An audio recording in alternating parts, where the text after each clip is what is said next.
Hello and welcome to Fats on Film. I am your host, Hannah Ogilvie, and this is the podcast where we discuss all things fat representation in film, TV, and wider media. And this week I have freelance journalist who's contributed to Ghouls Magazine, Moving Pictures Film Club, and Film Hounds. It's Becci Sayce. Hello, Becky. Hi, thank you for having me. Oh, I'm so glad to have you on. How are you doing? How's your weekend going? I'm good, yeah. Quiet this weekend. The weather's been absolutely terrible here, so just pouring stuff up on the house. Yeah, we've had it bad, but yesterday was dry, and at the moment it's sunny, so I'm going to take it. But I guess it's been a perfect week to go to the cinema. You know, there's so much on, and it has been respite from the horrendous weather. Yeah, absolutely. It's been perfect conditions, hasn't it? Really. Yeah. Have you managed to Barbenheimer yet? I have. I've barbened and I've heimered. We had a great week. Really enjoyed it. We're going again to see Barbie because we've got to take our eldest to see it because she's not stopped asking about watching it, which I have absolutely no problem in seeing it again. Oh my god! No, I mean absolutely. I saw it.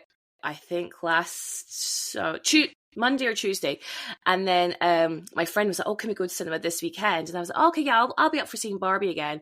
And then I saw it, Barbie, and it broke me. Like I actually went into like a proper bit of a depression afterwards, and I don't mean to make light of that word, but the existential dread was really real after that. The Billie Eilish song, I genuinely think should win all the awards. I think it's phenomenal. And so then my friend's like, "Oh, well, let's go watch Oppenheimer instead." And I was like, "Sure." I mean, it's not really the vibe I thought we'd have for like a girls' night. But then I actually watched it last night, and I absolutely loved it. So good. It's so good, and I'm not a Nolan girly through and through. Like, obviously, I've watched all of his stuff because if you're into film, you kind of have to. But that was my favourite Nolan. I thought it was phenomenal. Yeah, it's fantastic. The last 20 minutes alone, I think, is worth seeing the entire film. Yeah, so it's funny. Exactly. And the score by Ludwig is just, I mean, at the very beginning when it starts going, I was like, oh, this is just going to be epic. And it was just brilliant. And I loved everything about it. No complaints. And I hate a 3-hour film. I will be the last person asking. But that film, I felt needed the 3 hours to actually tell the story it had. So I appreciate that. Yeah, absolutely. It was one of those. Like, I agree. As soon as I saw it was 3 hours, I thought, oh, God, I'm not going to go and see this in the cinemas because I will not be able to sit through it and then I'm not going to know when to get up. But I did find that the 3 hours went so quickly. Right? And, like, when have you ever said that before? Right. Yeah, I mean, if the listeners, I mean, by the time this comes out, hopefully most people have Barbenheimed if they can do so. But if not, you gotta go. The cinema, I mean, I'm such a cinema fan, I'm sure you are, Becky. And to see these films in sold out theatres, to go in and see the screen, it says sold out on multiple films. I'm just like, this, I haven't seen this since like Avatar days, you know what I mean? Yeah. It's fantastic. It's like cinema, the event of cinema sort of thing. It's not just like, oh, a film coming out of the cinema, or maybe we'll go on like when it's 2 for Tuesday or something like that. It's people really marking it out in their diaries and then going, especially to see Barbie when people are so dressed up. It's so exciting. Honestly, it warms my soul, and the fact that people have gone like Saturday night, let's go to the cinema, like that. I haven't heard that phrase in such a long time, because Saturday night is that's prime time. Like that is like a date night. That's like you're going to go out for dinner. That's cinema hasn't really come part of that for a long time. And because for me, like cinema would be like something I do by myself in the week, and then maybe I go on like a Sunday, like in the day if I've got nothing else going on. But for it to be a Saturday night event, like you say, event cinema, I really hope this is a change that once Hollywood decides that they need to pay their people, they can actually ride this wave. So support the strikes. Yeah, support the strikes. Yeah, absolutely. But anyway. We are not here to talk about Barbenheimer, Becky. We are here to talk about. I mean, I could. Maybe. I mean, I was thinking that with some of the characters in Oppenheimer, I was like, oh, these are bigger characters. Maybe I could do an episode of Oppenheimer. Barbie as well. There's been a lot more, hasn't there, about the representation in Barbie? Sharon Rooney. As soon as I saw Sharon Rooney in Barbie, tears in my eyes. Absolute tears in my eyes. She was phenomenal. I need her wardrobe. Oh my God. I just loved it. I can't. Yeah, but this is not the podcast. This is not the podcast. I'm going to get distracted again. No, Becky. So we're here to talk about the Showtime show, Yellowjackets. Yes. So Yellowjackets came out. When did it come out? It was 2021. I mean, I don't know what time is anymore, so I'm like, it came out last year. No, it was a few years ago now. So Yellowjackets is an American thriller drama television series created by Ashley Lyle and Bart Nickerson, and it stars an ensemble cast. So you have kind of like in the teenage cast, you've got Sophie Nilise, I think. I apologize if I said that name wrong. Jasmine Savoy Brown, Sophie Thatcher, Samantha Hanratty, and Liv Hewson and Courtney Eaton as a group of teenagers involved in a plane crash in 1996. And then you have their adult counterparts in like present day, played by Melanie Linsky, Tawny Cypress, Juliette Lewis, Christina Ricci, Lauren Ambrose, and Simone Kessel. So the series premiered on Showtime on November 14th, 2021, and it has received critical acclaim, particularly for the story and the performance of the cast, and it includes 7 Primetime Emmy Award nominations, including Outstanding Drama Series and acting nominations for Melanie Linsky and Christina Ricci. So I'm going to pass over to you. Could you give us, if you can, Becky, a synopsis of what's happened so far in Yellowjackets, season 1 and season 2, and for the audience, spoilers. We will be talking about season 2. So if you haven't seen it yet, please seek it out because it is insanely brilliant. Yeah, so basically we start season 1 with the Yellowjackets football team and they're training and playing matches towards going to, I think it's nationals they're going to. Mm-hmm. And so they win their match. They've got getting ready to go over to nationals. Just before they go, there is a little party. We sort of introduce the characters, their sort of dynamic, and there's lots of lovely moments between the team showing that they are a real little sisterhood. But then that is tested when obviously they get on the plane to go to nationals, which crashes in the Alaskan wilderness, and they're forced to survive alongside their coach. And is it their coach? Yeah, Coach Ben. Yeah, alongside their coach and alongside their other coach's 2 sons. Mm-hmm. They're forced to survive in the wilderness. And then we sort of switch back to the present day, which we do in season 1 and in season 2, to see the 4 core group of the survivors, which is Shauna, Nat, Thaisa, and Missy. We see them as adults, so we know, well, obviously, they've survived the wilderness, mm-hmm. and we know that they were there for 18 months. And then we sort of see how their survival in the wilderness affected them now as adults. So as adults, we see Shauna sort of struggling through an unhappy marriage, boredom, sort of dealing with the trauma, but also sort of seeking the excitement of everything she went through. Then we see Thaisa, who's running a political race to be their local, like, sort of MP, mm-hmm. what that would be in America. And again, also struggling with mental health issues that we sort of saw glimpses of in season 1 and season 2. We're still yet to sort of find out what, like, the basis of that is. And then we see Nat, who was obviously very, very sort of, I don't know how to word it, sort of very methodical when she was in the wilderness. But then we see her now as an adult struggling with addiction issues and struggling with the death of her partner, who we do see again, Travis, when he's a teenager. And then we've got Missy as well, who's still sort of struggling with the same issues, bless her, with feeling left out, disenfranchised, and not sort of knowing her place. So we swap between the two throughout the 2 seasons, and it's also all sort of leading towards what happened in the wilderness and around a strange symbol that they keep seeing on the trees and the woods, and sort of delving between what that is, who that might be, and how it's affecting, like, the key cast. Yeah, absolutely. And I think this show does not shy away, right? So the very first scene of episode 1, season 1, is the pit girl scene, where you see figures cloaked in animal skins hunting a young girl, a teenage girl, through, like you say, the wilderness, the snowy wilderness. She's only in a nightie, and she has this gold chain around her neck, and she's being chased, and you hear these echoes of shouting and almost like bird calls, right? Animal sounds.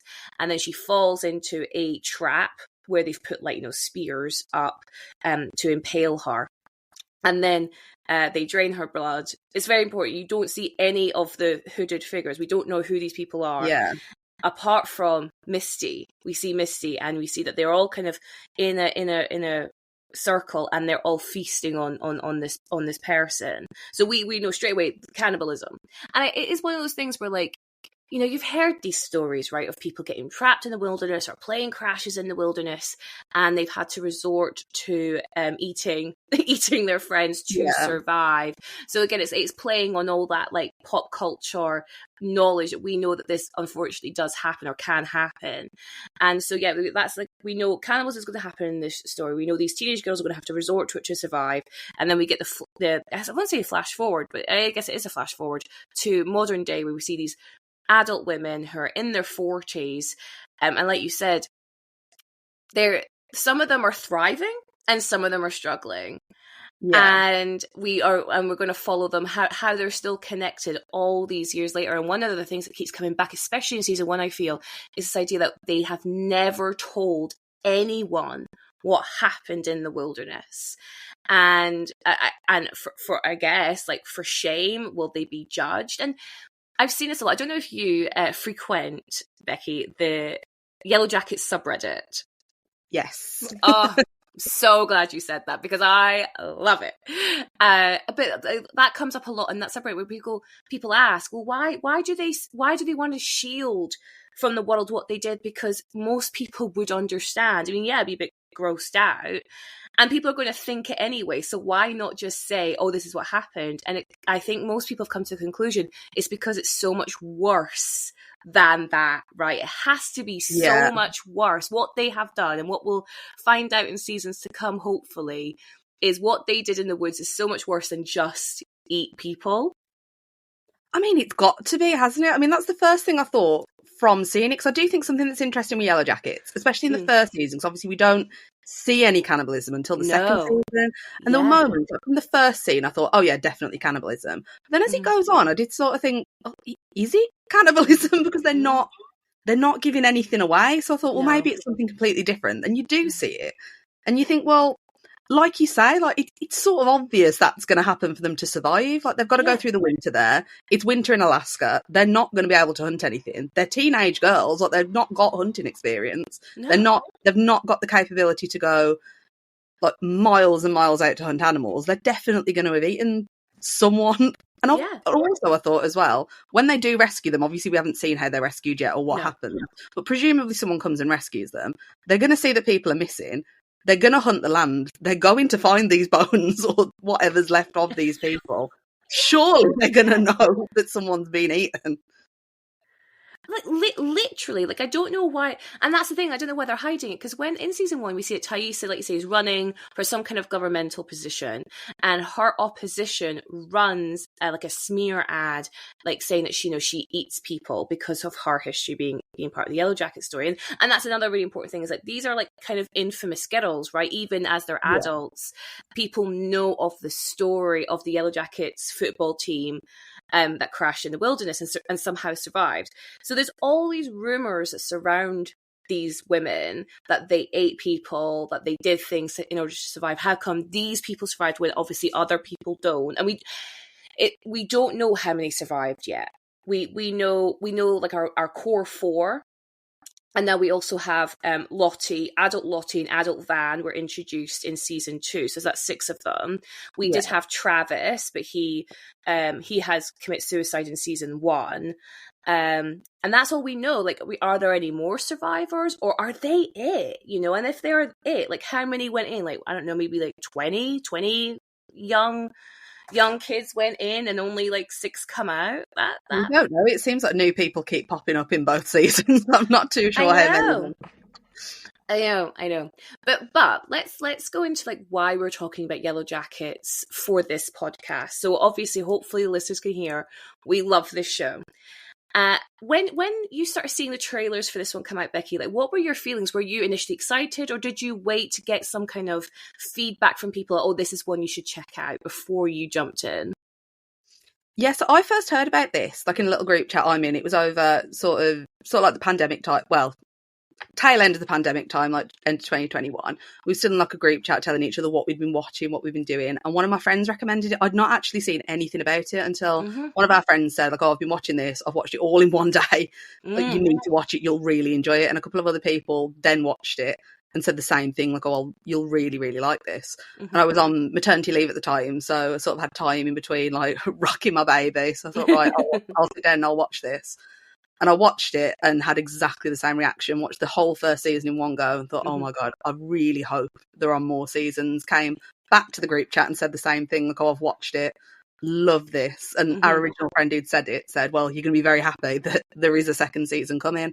So as soon as that came out, I was like, right, every single week watching it the minute it came out.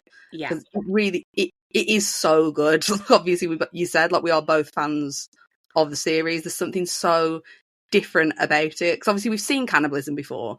Yeah. We've seen Lost in the Wilderness shows before. Like, we've seen Lost. Literally, yeah. It blends those two sort of elements. And then I think coming from it from a female perspective as well, of being a teenage girl, being an adult woman, it's very easy to relate to the characters in it and relate to the position that they're in.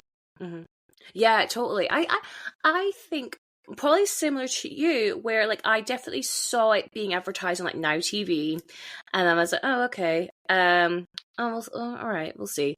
And then I started hearing people go like, oh no, you should check that out. It's really interesting. It's a really like, and I know this is a show about cannibalism and getting lost in the woods, but it's a fun show.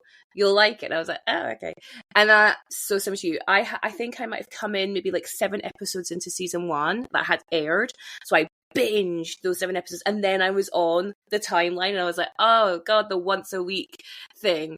But yeah, I just absolutely just consumed it. Like, I was like ravenous just for more and more and more. And so you go into the subreddit, you listen to the theories. Like, I mean, you can go, there's a podcast. I don't even know who the hosts are. I think they're just fans, but they go into such level of detail about every single element of the episode. So I was listening to that. I mean, there's so many articles about all the different fan theories, and I just feel that buzz for a show hasn't. And we're talking about cinema at the very beginning of this, like, but the buzz for the show hasn't existed like this for a long time because it's gone back to the weekly release. So when you put something out on Netflix all at once, there's no chance for people to mull it over because they just watch the next episode and the next episode. But because if they're releasing it on like a weekly schedule, it gives us all like a week to go back onto subreddit, to listen to the podcast, to consume and digest and ruminate over every kind of detail there is. And that makes it more exciting. My only nervousness is there are so many good fan theories.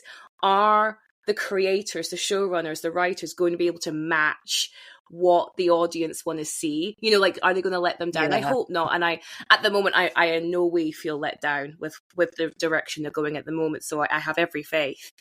But yeah, like you say, like the fact that it's a group of girls, because again, there's such a stereotype, isn't there? The boys and men are so much more like in the wilderness and survival skills and all that. So to see these young girls who probably have never been in this situation before, and I understand why they're like from New Jersey. I can't imagine there's much wilderness in New Jersey, and they're having to like fight amongst themselves to survive. They have this like team dynamic going on already. So you have Jackie, who is the captain of the football team, and she's like the most popular girl in school, right? And then she's thrown into the situation where all of a sudden she doesn't have as much social power anymore. And so watching her kind of struggle with that is really fascinating to watch. Then you see other people kind of rise up to the occasion, like Misty, she's first aid trained. She knows what to do. She's obviously very quick on her feet and can assess a situation and react accordingly. She's absolutely nuts, but she is good at the same time. Like, she's good. She's someone you'd want to have in this situation. Again, that nuance is fascinating. And then you have the male characters with Coach Ben. He has his leg amputated during the plane crash, so he's kind of like disadvantaged right from the beginning, and his kind of authority is questioned straight away. And then you have Travis and Javi, who are like the other coach's sons, and he passed away in the crash, who are really just like, I don't know, they're grieving. And they're amongst people that they don't really know. They feel the odd ones out because they're the only boys and amongst all these teenage girls. And we should say, Becky, horny teenage girls. Absolutely. And I like that is representation that absolutely needs to be seen. Like, I don't know about when you were growing up, but I never saw that. Like, it was almost like No. ridiculed if like if a teenage girl showed any sexuality or showed any like inclination that they might masturbate. And I was there going like, but I do that. But it was so shamed. It was just so not shown. And I thought I was the weird one. Like, I was like overly horny. And then I'm starting seeing Yellowjackets come out. And I'm like, oh no, like this is so normal. Yeah. So normal. Yeah, absolutely. And I do like that it is something that is focused on. Like, yeah, they are in the wilderness. They do reach a new normal. It's not constant panic, not constant fight or flight, because it probably wouldn't be. I mean, I know I can't say, oh, it wouldn't be because I've not been in that situation, but they're there for 18 months. It's not going to be constant panicking or they'd be dead. Yeah, well, exactly. There is going to be some form of normality. And yeah, they need to. It is normal. They need normal. They need structure. Like, you could definitely. I feel like you've seen it more recently than I have, but in season 2, I feel you see that kind of like they all have their own roles a lot more. Like, you know, they kind of got, they start. You know, you got a group of girls doing the laundry. You've got a group of girls, you know, foraging, looking at the fire. Like, they've all kind of got these roles and responsibilities. Is it is it Mari who's like the cook by the soup? Yeah. Like, they all have these different roles that they've either been assigned or they've created for themselves to just kind of function. And so then when things happen which causes like disruption to this new normal, like you say, like to this equilibrium, that's when all hell breaks loose. So like the hunger getting too much, or so I guess we should say it. We find out in season 1 that Shauna is pregnant because she's been sleeping with her best friend Jackie's boyfriend Jeff back in New Jersey. And that's really interesting in itself, isn't it? Because we talk about like horny teenage girls. Jackie didn't want to lose her virginity to Jeff. She didn't feel ready, or she didn't feel like he was the one. Like, we know, put this virginity on a pedestal, don't we? Where Shauna was like, I'm down to clown, let's get going, and clearly obviously unsafe, and she's now pregnant in the wilderness. Like, you couldn't be in a worse position. Absolutely. I mean, like I say, I watched the first season when I was holding my baby. Oh my God, of course you were. Yes. I could really relate to how, I mean, it's terrifying. I mean, maybe not everyone feels the same way, but it's terrifying anyway. Like pregnancy, having a baby, all of it is overwhelming. It's scary. So then having the wilderness and being lost after a plane crash. Yeah. And having none of that like safety blanket of like the hospital, the doctors, checks. Like, you are just on your own. Like, no one's telling you whether you're safe, the baby's fine, you're fine. Because I can imagine, like, I mean, I guess they kind of go into it in season 2, but like, if the baby, something happens to the baby, you know, dies in utero or whatever, that would be deadly to Shauna. So she could also lose her life. Like, there's so many risks to Shauna, what being pregnant in the wilderness, and no one's coming to save them. Oh God, Shauna. She has my whole heart. She really does. I think there was a part of that horror that really hit home as well with when it was released, like with it being in the pandemic. Like, I was pregnant with my eldest in 2020 and then again with my youngest in 2022. And there was a really stark difference between pregnancy in the pandemic to pregnancy now. And I feel like a lot of the things like you just brought up, like the lack of checks, the being on her own, a lot of that was very like, I mean, that was what pregnancy in the pandemic was like. You were on your own a lot. You couldn't go to appointments with a partner, with anyone, and appointments were cut down, midwife appointments were cut down. So I think it was a lot more relatable when it aired for people to understand that sort of loneliness being in that position. I think it made what she must have been feeling really hit home. Fascinating point of view. That is that's something like that. Again, I don't have that experience, so I never made those parallels, but that is fascinating. That extra level of like, well, we're in the wilderness too. We're just not like in the forest. We're in our homes, but we've got like none of that support network that we're so accustomed to having was ripped out from under you. Oh, yeah. So comparing, if you don't mind, I'm kind of going down the tangent now. Fine. So comparing your pregnancies, like, when you were first pregnant, did you know what you should expect? And then when you pregnant second time, did you go, oh, this is what it should be. This is what normal pregnancy looks like in the 21st century. Yeah, absolutely. There were two very, very different experiences, and it should really be the opposite way around, that you're experiencing it maybe normal the first time, and then maybe things being slightly different the second time. It felt very, very weird. to sort of have our first introduction into being parents as being in the pandemic and sort of being on our own. And you're And not with the so only many, one, because like, even the systems that were in place. Oh, sorry. No, you carry on, please.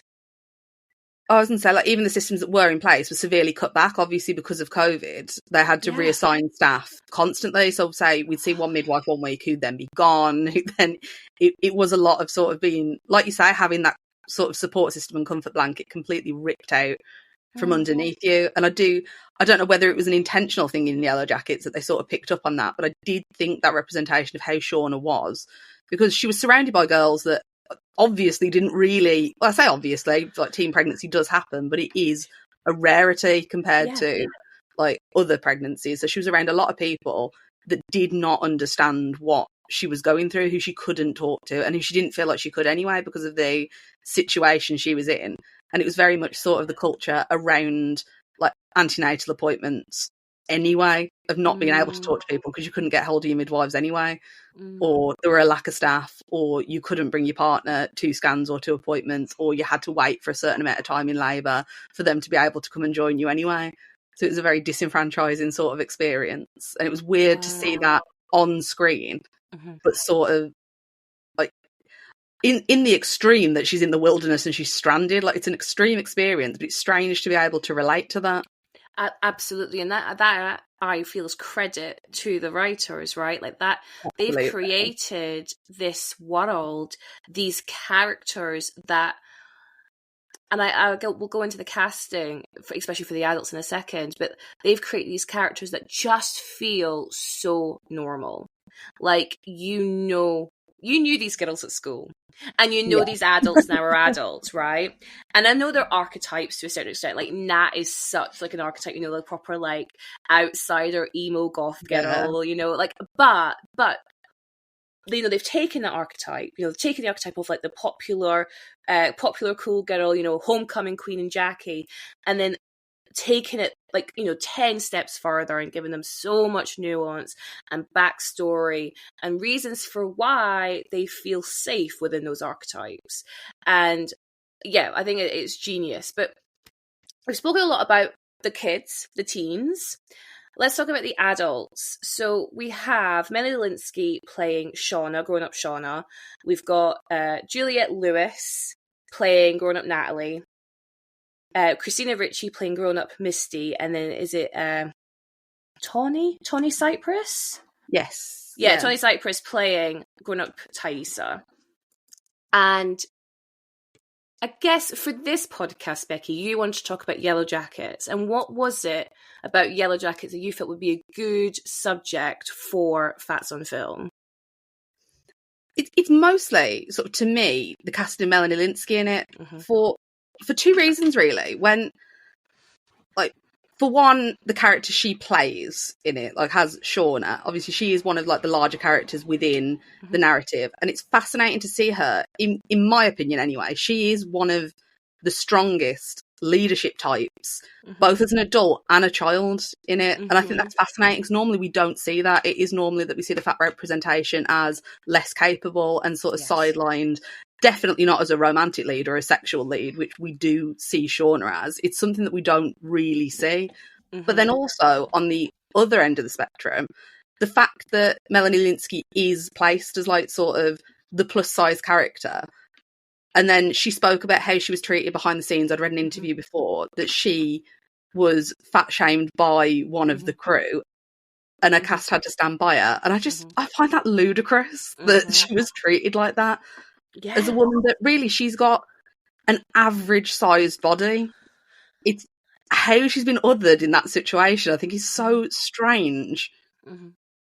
Yeah, I couldn't agree more, because I put Yellowjackets on my content list because of like Melanie Lynskey. But I wanted to like preface this by saying Melanie Lynskey truly is just a normal body size. Yeah.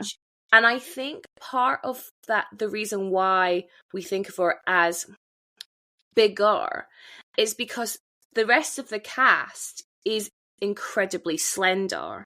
you know, and then I'm not body shaming at all. I'm just comparatively. Juliette Lewis is, you know, very athletic body type.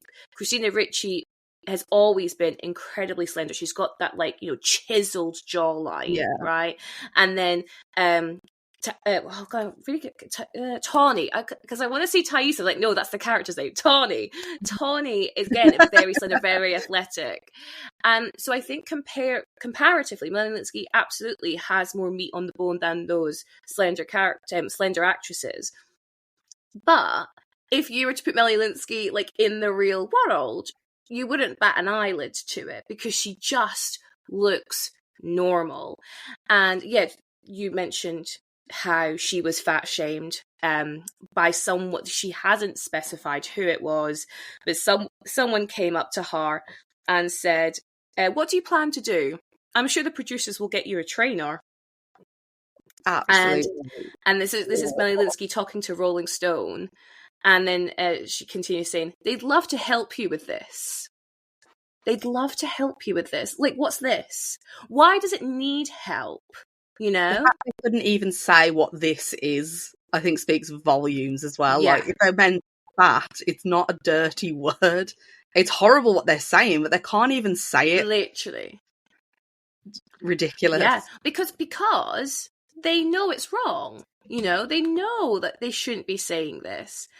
And then she says that the executive producer, Ashley Lyle, reached out to her. Because, like you said, so I think Christina Ricci, Juliette Lewis, and Tony Cypress, they wrote a letter to the production team defending their colleague and friend. Be like, this is ridiculous. And, you know, absolutely, like, their strength in numbers. And when we talk about fat representation, absolutely, you know, just put more people on screen. But we need straight size people, or, you know, people in more privileged bodies to also advocate for us. We can only go so far. You know, we need allies. Allies are important.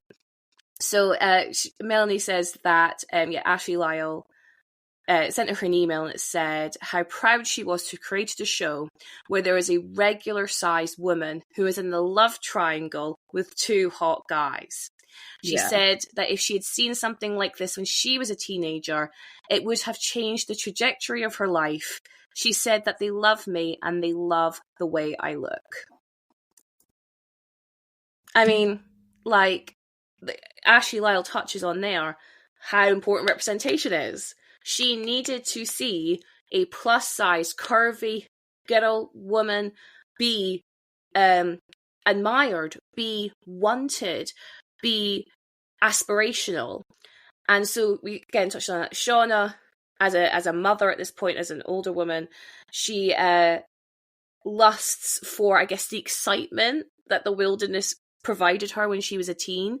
And so she ends up having an affair in season 1 with this character. Like, there's like they have like a car accident, don't they? And this guy Adam is the other driver, and he's this younger, I don't know, maybe in his like late 20s, early 30s. He's fit. I'm not gonna take that away from him.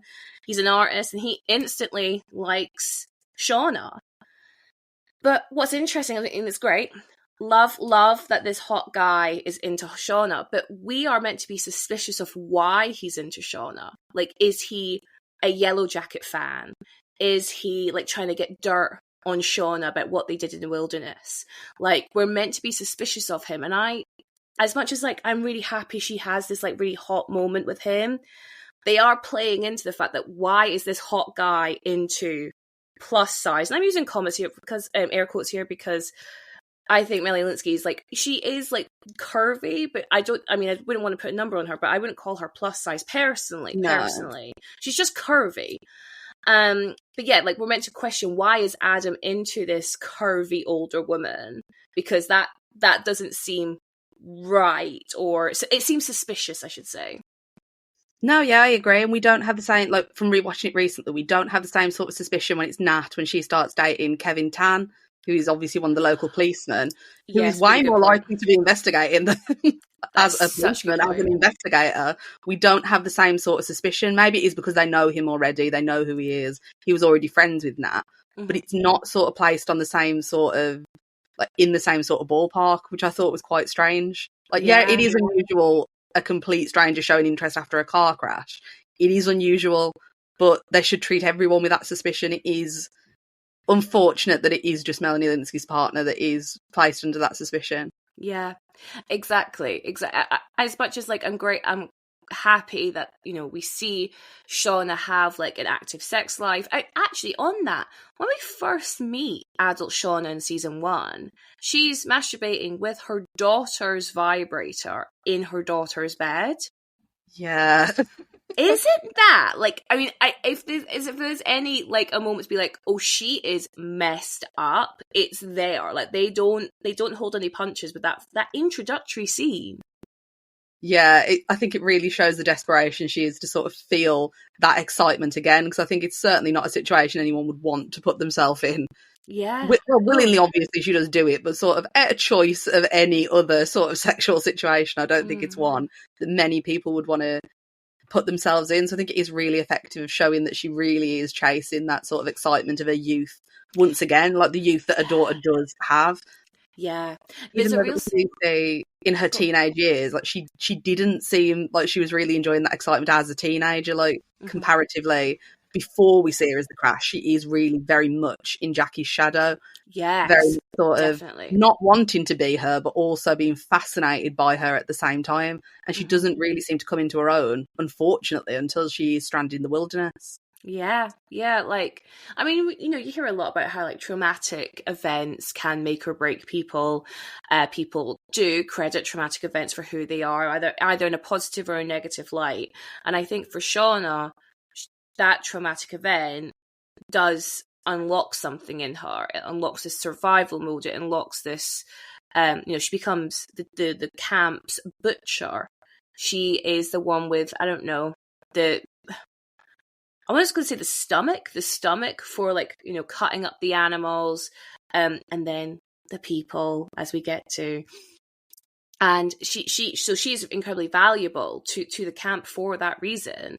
And then to bring her back into normality, and she stays with Jeff. So Jackie's boyfriend, who she's been who she's been cheating with, who's the father of her baby in the wilderness. When she comes back, she's still with Jeff like 20 years later. And there's this real sense for me, like arrested development. Like she hasn't been able to grow out of being a teenager. She's in I mean, it's like a sexless marriage with Jeff, isn't it? And he's also a really fit guy. You know, we see him going to the gym a lot. He obviously, like, you know, exercises for fun. And I think that's really important to see as well, because like that's something I keep coming back to on this podcast is like body diversity within relationships. Because a lot of media, if you have a bigger person, they often put them with a bigger partner or someone that's stereotypically not like conventionally attractive to kind of equate, because to use some inflammatory language, the media is constantly telling us that fatness is ugly. So therefore, you're in like a certain league of partner or in the market for a partner. So therefore, they have to match you. But with Shauna and Jeff, you know, she's obviously a bigger person. He's a fitter guy. So one could argue in terms of like conventional attractiveness that he would be in a higher league than her. But that's not the case here. And in season 2, their relationship gets stronger and stronger, right? And actually, there is no book club. Like, Jeff is an absolute brilliant husband towards the end of season 1 going into season 2. He absolutely understands that his wife went through something hella traumatic and he needs to be there for her. No questions asked. Yeah, absolutely. And he clearly adores her as well, which I think is so lovely as well. Like, it doesn't seem... I think there was a danger with Yellowjackets to show that they were just together just because of what they went through, but it does very much seem that Jeff is with her because he loves her and he cares for her, like how he defends her in front of Jackie's parents. I was literally about to say... Like, he clearly loves her and values her as a person rather than just the person he got lumped with because he got her pregnant or because his girlfriend died. Like, it's a very loving relationship when it really couldn't have been.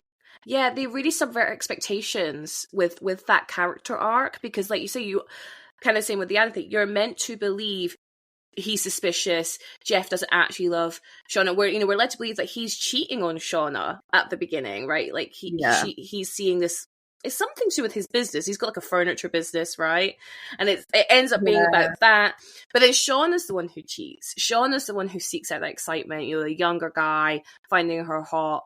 But then her paranoia about what she and what her friends did in the wilderness gets the better of her, and she ends up murdering Adam. It's very extreme. Like, watching it back, the first time I watched it, I thought, yep, that makes total sense. And watching it back, I think, maybe she should have held fire a little bit. Like, overeating people that people probably expect that she already did. Yes, which means something worse must have happened.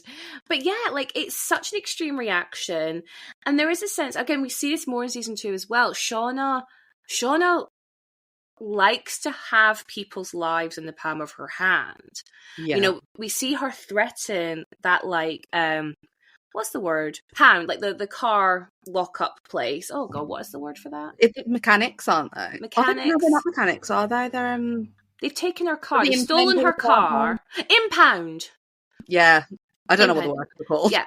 I was like, oh, all words have escaped me. So yeah, so she threatens the guy who's taken her car with a gun to his head. And I honestly, Becky, thought she was going to pull the trigger. I was like, she is going to do it. But she doesn't. She manages to find some kind of restraint. But Jeff notices, like, she's doesn't mind people pointing guns at her. She's willing to, like, fight and lose her life. Like, she wants that excitement. She wants that thrill. And she starts saying, the wilderness is coming back. I can feel it. Well, you've got the other adult characters also going through their own dark shit. So Thaisa is sleepwalking again, which is something we see younger Thaisa do in the wilderness. It's like this shadow Thaisa, where she's here, but it's someone else, and it's a very dark entity seems to take over. You've got Nat, who struggled. She was going to kill herself at the end of season 1, right? Before Lottie's therapy/cult people save her. I say save her, but they also kidnap her. They kidnap her and take her back to Lottie's retreat, which again is in the wilderness. So that, Lottie, babe, you gotta get away from the fucking wilderness. Like, this is not good. But then Lottie starts to, like, have the visions again, and you see all this is, like, coming back. Like, the wilderness wants a sacrifice. And I think going from season 1, there was a big question in the subreddit of, like, who is part of, like, the Antler Queen cult. Yeah. And then going into season 2, you realise, oh, they're all part of it. It's not like, I remember there being thinking like, Nat and Misty and Shauna, they are not part of it. They're too good. And then when we go to season 2, we're like, oh no, they're like 100% part of it. Yeah, they very much seem splintered in, like, the first season of sort of like the good girls and the girls sort of going towards the sort of like more spiritual practices and cult practices, whereas in season 2 it's one and of the same. And it even seems like Lottie's pulling back a little bit in season 2, like, oh god, these girls are going feral. Yes, yeah, because in way over her head. Yeah, 100%. It's very interesting. Going towards the end of season 2, Lottie looks to be like the one who's like, no, we're not going this far. We're not going to actually, start killing people again. And it's Van. So we meet adult Van in season 2, played by Lauren Ambrose, and we find she's got terminal cancer. And Shadow Thaisa has told, I guess, waking Thaisa, you've got to go to her. You've got, like, meaning Van. So she finds Van in, like, this really quaint video rental shop. And we find out she's got cancer. And they're like, oh, well, let's go see Lottie, because that's where everyone else is going. Right? Nat's already there. Sean is making her way there. Misty's trying to get there with Elijah Wood. Oh, we got Elijah Wood in season 2. Bring him along for the ride. Again, another like MVP. I really like how the male partners in this show support their women. They support them through and through. No questions asked as well. He really does go above and beyond for the group, and he's no Misty, like, what, a week or so, a couple of weeks. He kills Kevin like that. No questions, not even a bat in an eyelid. I was like, oh, okay. I mean, I don't think Kevin deserved to die, But I understand why he had to go. He knew too much. But yeah, so you get them all kind of culminating at the retreat, and then also Van is the one who's pushing for the sacrifice, and they believe that if they like sacrifice one of their group, then the wilderness will be happy, satisfied, and then something will happen, right? It will grant them something. And again, I've seen on the subreddit that they think going into season 3, Van's cancer will be cured and it will prove the kind of supernatural link. Because that's another big question, right? Like, is this supernatural? Is this just like, you know, kind of like folie à deux of like 24 girls or however many girls there are? Like, is it like, what is it that is happening in the wilderness that's causing ramifications in their adult life? Yeah, and at the end of the season 2, you've got Shauna is the one who picks the queen, because we see that replicated in the end of season 2 with the teen girls, right? Is that they decide that they're going to have to eat one of them. They're going to have to eat one of them because they're going to die. And Nat is the one who pulls that queen card.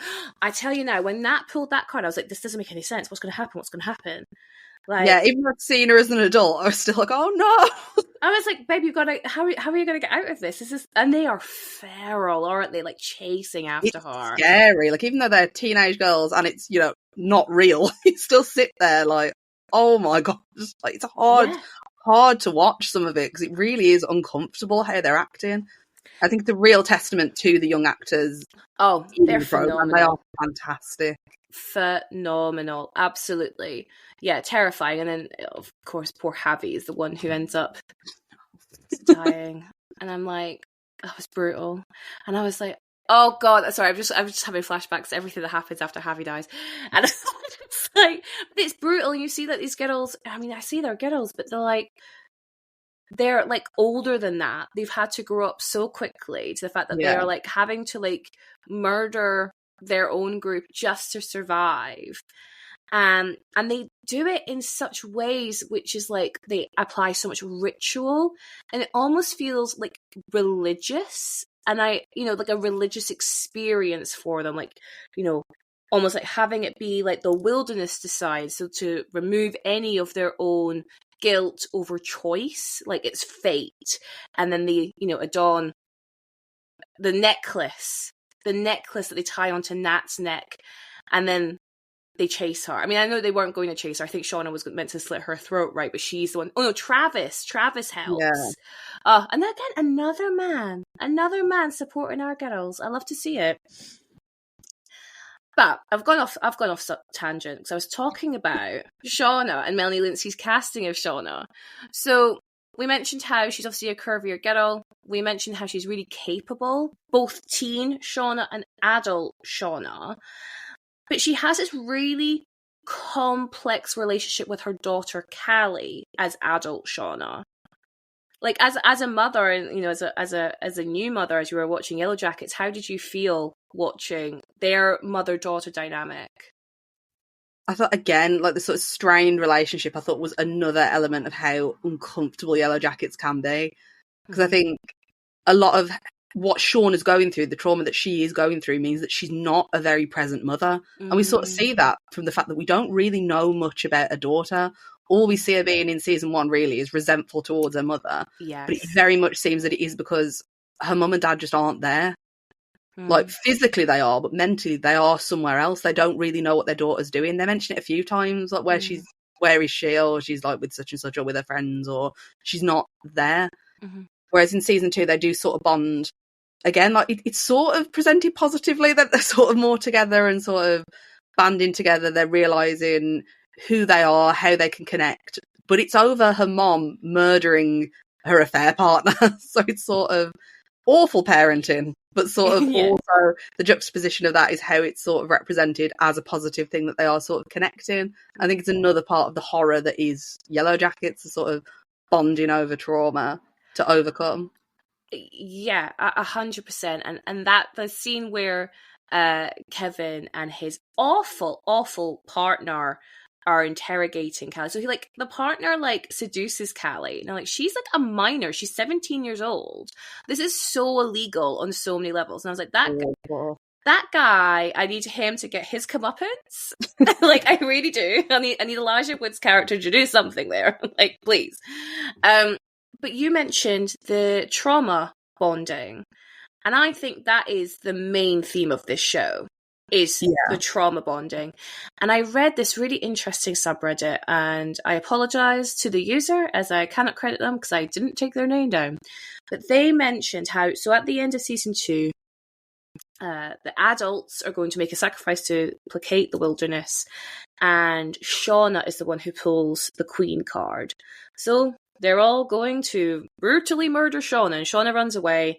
And Callie is the one who manages to, kind of confront them and stop them. The 17-year-old is able to confront them with their their shared madness. Yeah. And Lottie says she is so powerful. And this Reddit user said Callie is also a child of the wilderness, because as much as her brother died during childbirth in the wilderness, as we find out in season 2, she is then, of course she was conceived and born when Shauna gets back to civilization. But because, like you said, her mum has so much trauma, she's obviously quite a removed parent, quite cold, not being that kind of nurturing mother that we pressurize women to be at all times. Because of all those things, Callie has become a product of Shauna's trauma from her time in the wilderness. And maybe the reason why she's so powerful is because of those reasons. And again, I don't know what Lottie means by powerful, and hopefully that will become something we explore in the next few seasons. But I think that theory or that explanation just seems so smart, because it's not supernatural. It's mental health. Yeah. I think it's interesting as well that she was sort of brought into the group by the fact that she knows what's going on with Adam.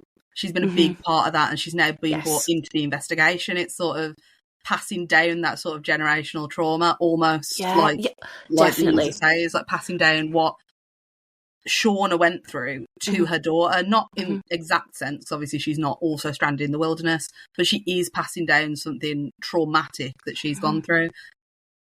Yeah, and then we have that scene where Jeff explains to Callie what Shauna went through with the stillbirth of her son, of her first son in the wilderness.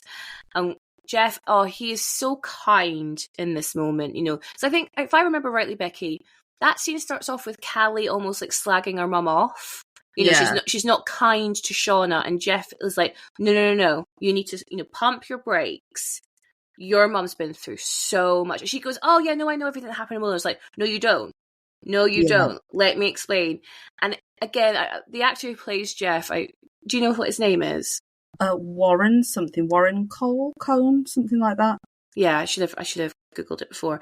But he is phenomenal in that scene. He is so gentle yet firm. That's his daughter. He's Jeff is in such an interesting position where he's I've got to support my wife through and through. I appreciate everything she's gone through, love, but also trying to be there for his daughter and protect her from the shit that his wife is bringing to their door. Right? There's that really funny moment where she's like, I've told Callie everything. He's like, you what? And we're going to go to the police station. She's like, what? It's just this is the worst possible plan. But he also feels like he can't, it's the wheels are already in motion. All I can do is support. I can't stop this train we're on.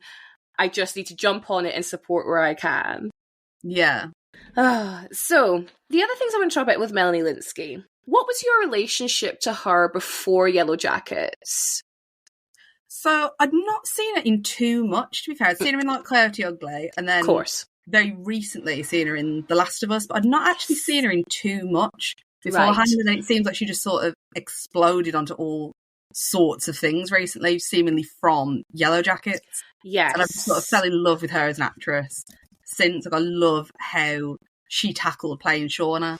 I'd read like, I think it was the same interview that she'd done with Rolling Stone, or I think it might have been a separate one, where she talked about how she plays Shauna and the fact she wanted it to be such an important thing that she doesn't speak about her body and talk about how she looks or regret how she looks or thinks, oh, I don't look good in this, or oh, I don't want to look like this, or oh, I want to change this, and that it's not part of her character. I thought that's fantastic, because we don't see that between, like, as like plus size characters or more curvy characters, but also as a mother, you don't see that. It's always because obviously Melanie Linsky's a mother and Sean is a mother in Yellowjackets. We don't see that often. It doesn't matter of getting back to pre-mom bod. And it's nice that that's not a thing in Yellowjackets. It's not commented on with any of the characters, despite it being a predominantly female cast. Yeah. Yeah, 100%. I read that same article, and she is spot on. You know, there's we both know, and our listeners will know, the pressure as a woman to constantly fit the beauty standard is it's unreal. It's unreal. It's constantly affronted to us at every step of our lives. If it's not by the media, it's in real life. You know, like, you know, walking on a beach in a bikini, you're nervous if someone's going to say something. Being a bigger person myself, I have been openly heckled, right, by just arseholes, just on the street. It's horrible because of how I look. With Melanie's desire, commitment, determination to ensure that she is a normal size, a regular size, and you know, not like you say, trying to get that, you know, pre-mum bod, like almost like I don't know if this is, again, you can please challenge me because you're actually a mother, but this idea of like becoming pre-mum bod, you know, like going, you know, snap back to what you were before you're having a child, almost erases the experience you've had growing a child. And there's more important things after you've had a child. Like, there is a whole baby you've got to focus on first. You don't really get that time to focus on yourself, and it's almost like a blame game to some people, like, you know, you need to do this, or oh, have you thought about doing this, or oh, have you gone back to the gym, or it's ridiculous. It's putting so much more pressure on women to look and be a certain way when you've had such a life-changing experience. That should be at the forefront of people's minds, asking about that rather than asking about, oh, have you started dieting, or what are you eating, or are you watching what you're eating, or are you exercising, or have you gone back to the gym? Like, no. No, you've got like priorities, you know, and that to me, as you were saying, all I kept on thinking was that rhetoric we always hear was that, you know, women can't have it all. Like, they are like trying to make you choose, right, between, you know, having a quote unquote beauty standard body and then being like a mother. And it's like, you know, so for example, if you say you went and put your, you know, had a babysitter or had your mum come round to look after your child while you went to the gym, imagine the comments you would get. What? Absolutely. You're neglecting your child? What, is the gym more important than raising your child? You cannot win, Becci.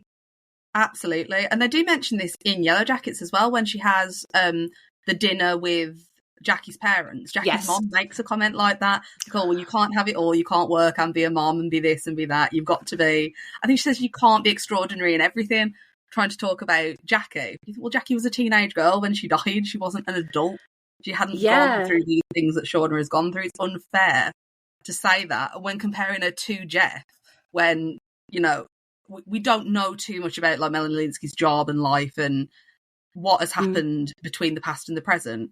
But it seems very much that she has been at home with her daughter while Jeff is running a business and she's supporting the home. That's not doing nothing.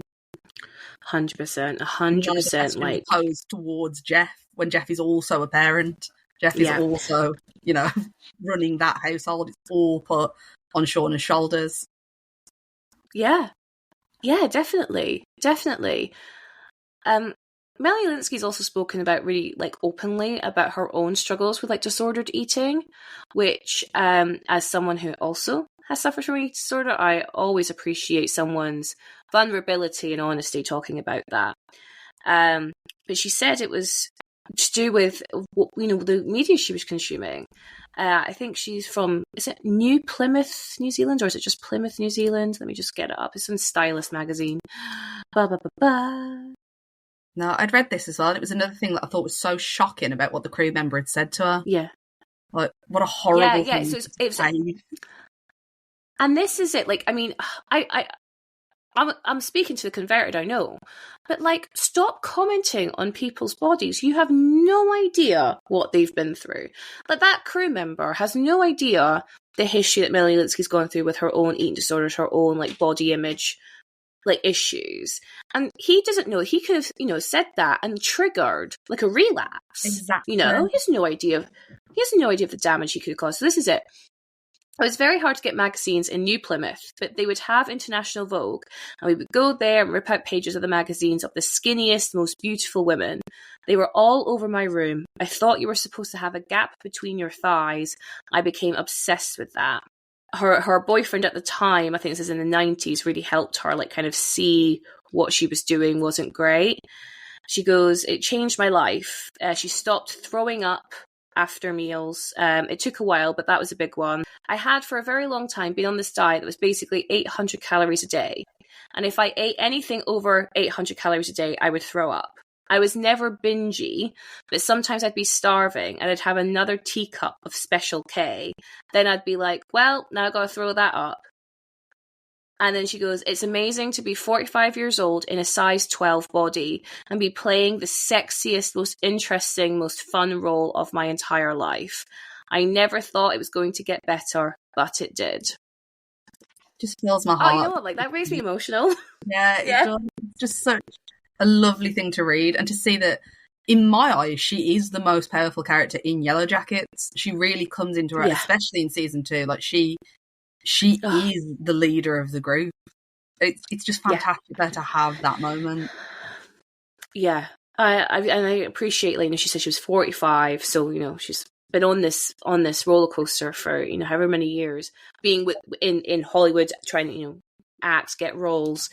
And she has another interview where she talks about like how she was always offered like the funny fat friend, dressed in dowdy clothes, and how she's like really actively choosing to not do that. And again, like you mentioned, you hadn't seen her much before.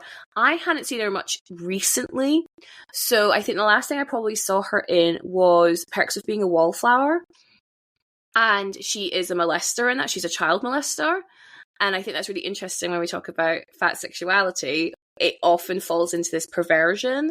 And to be fair, I have no idea what body size she is in that film, but if I might be wrong on that, but if she is how she is in this film, maybe that falls into it. Anyway, and yeah, so I hadn't seen her in maybe like 10 years. And then she comes into this as just a powerhouse performance. And what's really interesting about Melanie Lynskey's acting style is she is a softly spoken person. Yeah. And this played, right? And it played into, so she does that same softly spoken approach in The Last of Us. Did you watch The Last of Us? Yes, I love her in that as well. Fantastic. I was so excited to see her. She is, again, very softly spoken, but she is, importantly, a leader. As she is in Yellowjackets, she's a leader in The Last of Us. And for those who haven't seen The Last of Us, again, what you do, you gotta go watch that show. It's awesome. But she's just overthrown the kind of post-apocalyptic government in Kansas City. Is it Kansas City? I think they make it Kansas City in the... Because I played the game as well. I can't remember if it's Kansas City in the game or if it's something different in the show. Because I know they changed it. It doesn't matter. I'm not sure. It might... It really doesn't matter. Anyway, in a city, and she's so softly spoken, but she is so menacing. She clearly doesn't take shit. And again, it's subverting expectations. She's talking like a primary school teacher, very Dolores Umbridge in Harry Potter, like this idea of like sickly sweet, but will absolutely put a bullet in your head if you wrong her, which she literally does. She's like got a vendetta. She's trying to avenge her brother. She's putting all like the city rebel resources into finding the person who sold out her brother. And she's one track mind. And I saw so much criticism of this character online. not only because of who Melanie Lynskey is, like as a person, you know, Adrienne Curry, the America's Next Top Model Season 1 winner. And if you want to talk about toxic female body representation, please go to America's Next Top Model. So, fantastic spokesperson on this. And she was like, you know, this is a body of luxury. She doesn't look like a post-apocalyptic leader. Like, really just body shamed the hell out of Melanie Lynskey. But Melanie, being the absolute badass that she is, just was like, I use my words. I have henchmen to be muscular. Like, it doesn't need to be me. And I was just like, exactly. Like, this idea that, like, just because you're in the apocalypse means that you would just be skinny is insane, because bodies don't work that way. Absolutely. I mean, what a ridiculous comment for her to make as well. We don't know what a post-apocalyptic body looks like. Yeah, we don't know what it looks like. I hope we never know. But what's really interesting, again, I'm now bringing The Last of Us into this, is I didn't see any commentary on Nick Offerman's body in The Last of Us, right? Because it's all right for guys to be bigger. But Melanie Lynskey, just because she's a size 12, I guess that's a size 16 in the UK, the most average size, and she gets this ridicule, and then there's some people going, oh, how would this softly spoken woman be a leader of this rebellion, blah, blah, blah. And I was like, watch her. Look at her. Look at her actions. She's fucking terrifying. And it's just this underestimation. Honestly, and I hope Melanie keeps getting these roles where she gets to subvert expectations and prove that, like, you know, it's not the ones who are screaming or shouting or beating people up that are the leaders. It's the people pulling the strings in the background, and they could be any body shape, they can be any gender. Just because she's a woman who's in a curvier body, she's still a menacing character who should be feared. I don't know why that's like a new thing. I don't know why that's even worthy of criticism. Like, it's just nuance. It's just character nuance. Why don't people understand that? Absolutely. I think it's a case of people don't want to see these people as a threat. Sometimes they don't want to see, like, the softly spoken, curvy woman as a threat. They're used to people like that, people like us being sort of beneath them or seen as beneath them in that sense. They don't like to see that person in power. They like to think of those people as safe people you don't need to worry about, people you don't need to see as a threat. Becci, thank you for that. That is such a fantastic point, where we're not a threat.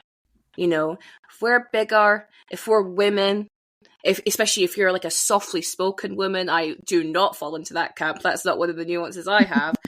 But if you do, you are underestimated, you are undermined, you're not taken seriously. And not only in the Yellowjackets scenario, where these women are, just fighting, trying to survive, or Last of Us post-apocalyptic USA, but like in the office, in the workplace, I'm trying to think, like on social media, like all these other avenues, in your home, you might not be seen as someone who is worthy and deserved of respect or dignity or leadership positions, because you don't fall into that quote-unquote leadership ideal.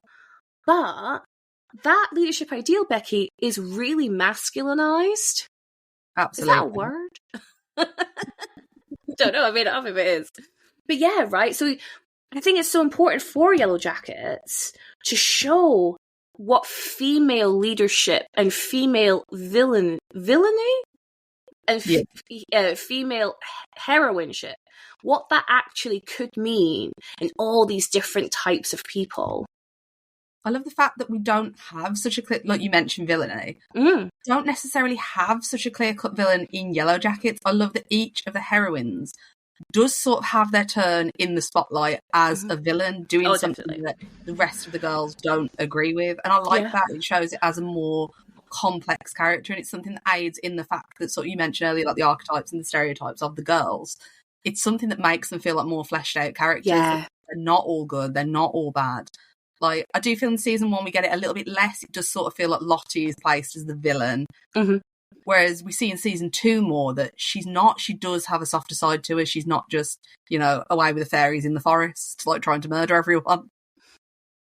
we see that it is something that a lot of the other girls are behind as well, and that they support and that they encourage and that they're sometimes at the forefront of, especially Van, like you mentioned as well in season 2. I definitely underestimated her myself, seeing her. She seemed very quiet as a teenager, very quiet as an adult when we first see her, but she definitely seems to sort of have that ability to pull the strings behind the scenes to get the girls to do what she wants.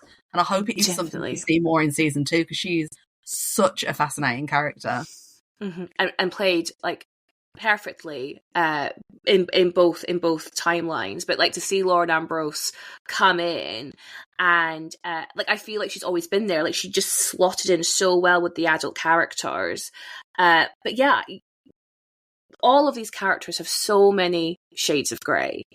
And we don't have an out-and-out villain. It's interesting because I guess our out-and-out villain, well, it's the outsiders coming in trying to disturb our equilibrium. So we had Jessica Roberts, the reporter from the first season, and which Misty has taken care of. Oh my God, honestly, Misty. Oh, she's so funny. She is so funny the way she talks, just casually murdering people. Like, she's fine. She's not coming back. It's all good.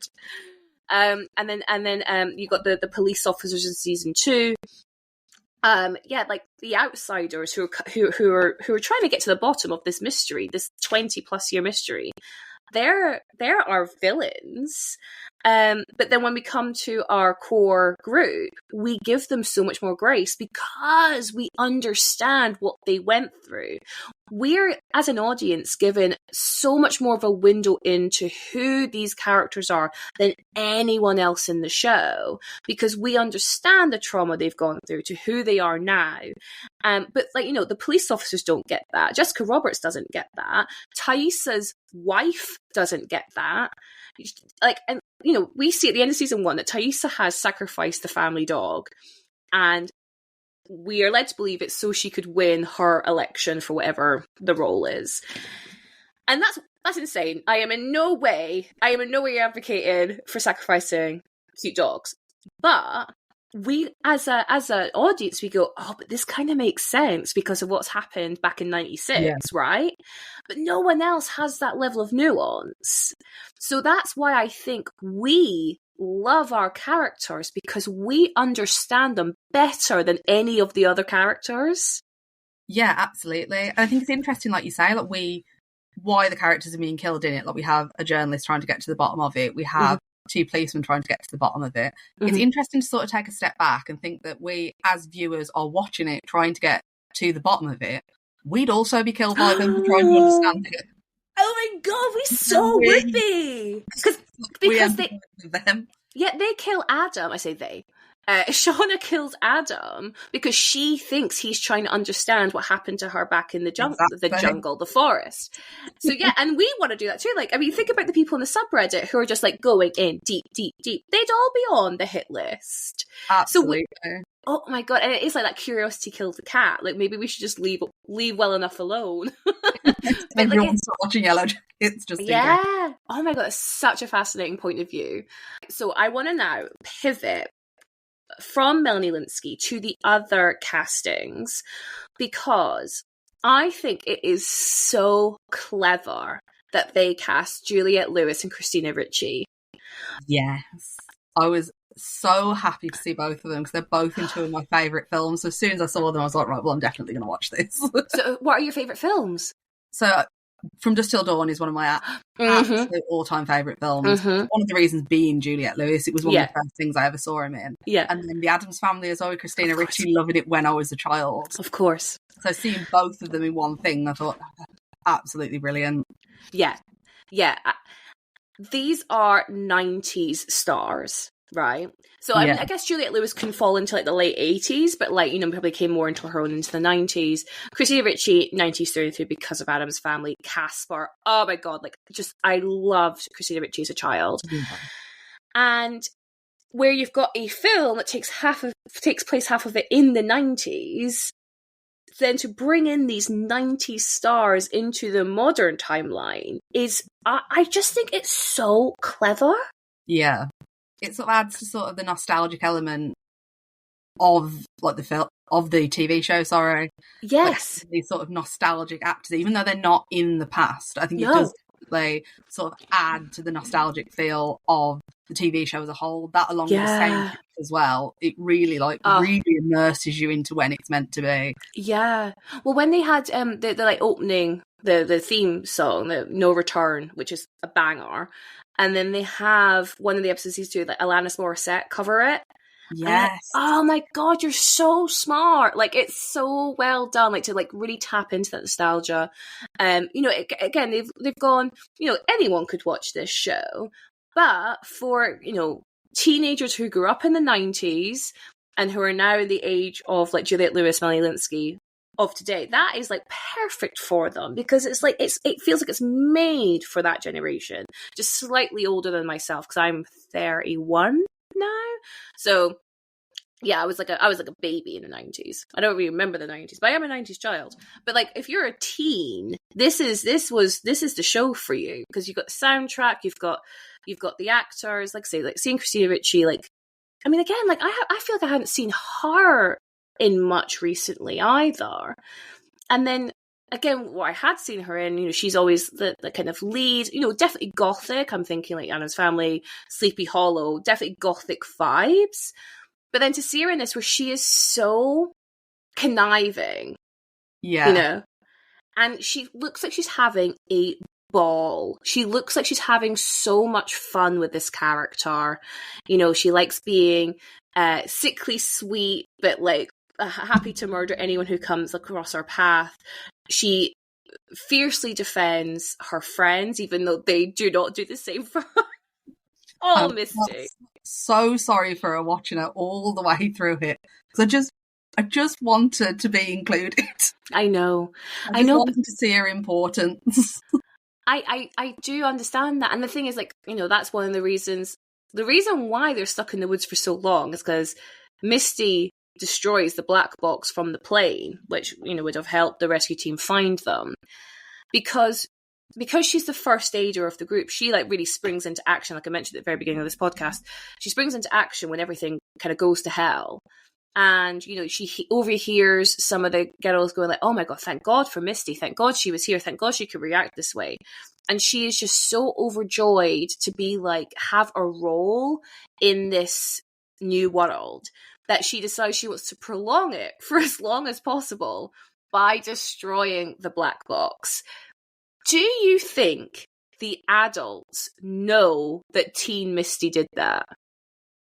I don't think they did. I'd be surprised if they did, because, I mean, look at everything that happened. We don't know when they would have been saved, obviously, with the black box, but everything that's happened that we've seen in season 2, especially when we really do get into sort of the dark nitty-gritty of what has been happening in the wilderness, I imagine they'd be pretty upset to know that maybe that wouldn't have happened if they'd have had the black box. I know. But again, I don't know whether they would maybe look at themselves and look at why she did what she did. When we do see little flashbacks of how she was treated before they were in the wilderness. And I don't condone what she did at all, but I can understand how she may be driven to really crave feeling wanted by her peers, because it may be the first time that she's felt it. Yeah. And also I would say is she's meant to be, 17 years old? We all make mistakes when we're 17. Oh, absolutely. Like, I watched Yellowjackets with my husband, and one of his sort of complaints about it was saying that he thought it was quite unrealistic that teenage girls would act in the way that they were. I said, like, no. I can 100% imagine me and my friends doing some of this stuff when we were teenagers. Like, he'd pointed to the fact that they were sort of still having dances and celebrating and doing teenagery things in the wilderness. No, I get that. That's the most important thing to them. They don't care about butchering deers and going hunting. They've got to do it, but they don't care about it. They're going to care about still wanting to be teenage girls. That's it. They, like we said earlier, like this, they want some normalcy to all this. And like the Doomsday prom thing that they do in season 1, like I totally get that, because they're just like, what else are they going to do? Just sit and be like, you might as well, like, you know, try and keep some kind of like motivation up. And then they all like have the they get spiked. Misty spikes them, right? I love that. So funny. She didn't mean to. She only meant to spike like one person. Should I spike Ben? She was just trying to spite Ben, Yeah. like to sort of get him to profess because she believes that he loves her. Misty, Jesus Christ. I mean, I would say Coach Ben is a very good looking man. And so, like, again, like that casting's really interesting because you've cast like this younger, teacher role. I don't know, maybe he's meant to be like in his early to mid 20s. He's a good looking guy. Teenage students would 100% fancy him. And like, Misty has gone, full fantasy. Like, he definitely loves me, but he knows it's taboo. Like, it's fine. We're in the wilderness now. Laws don't exist.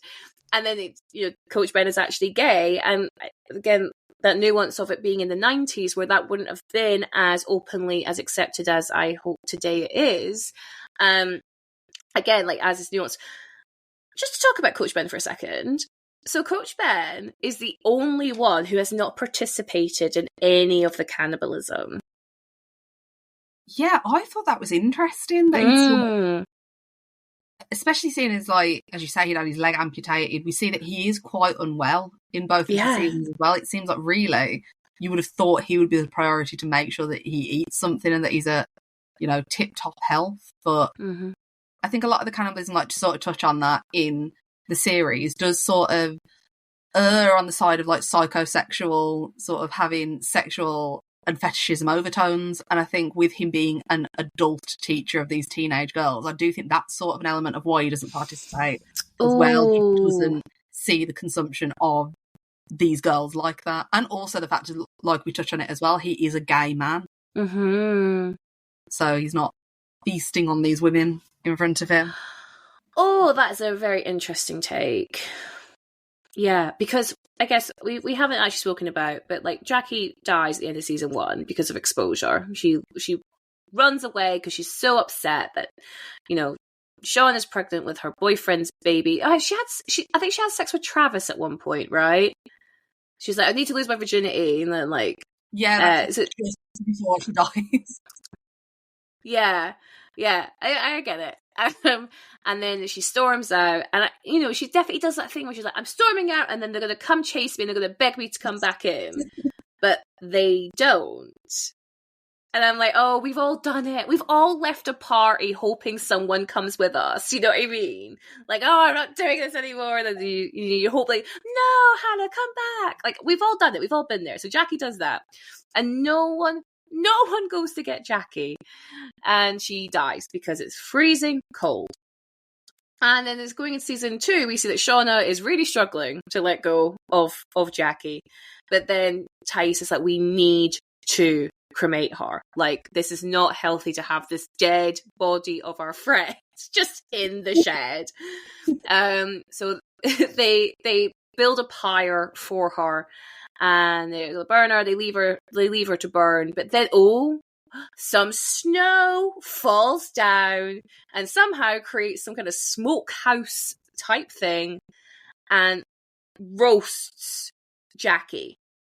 And the smell entices them. And they come out and they're like, fuck it.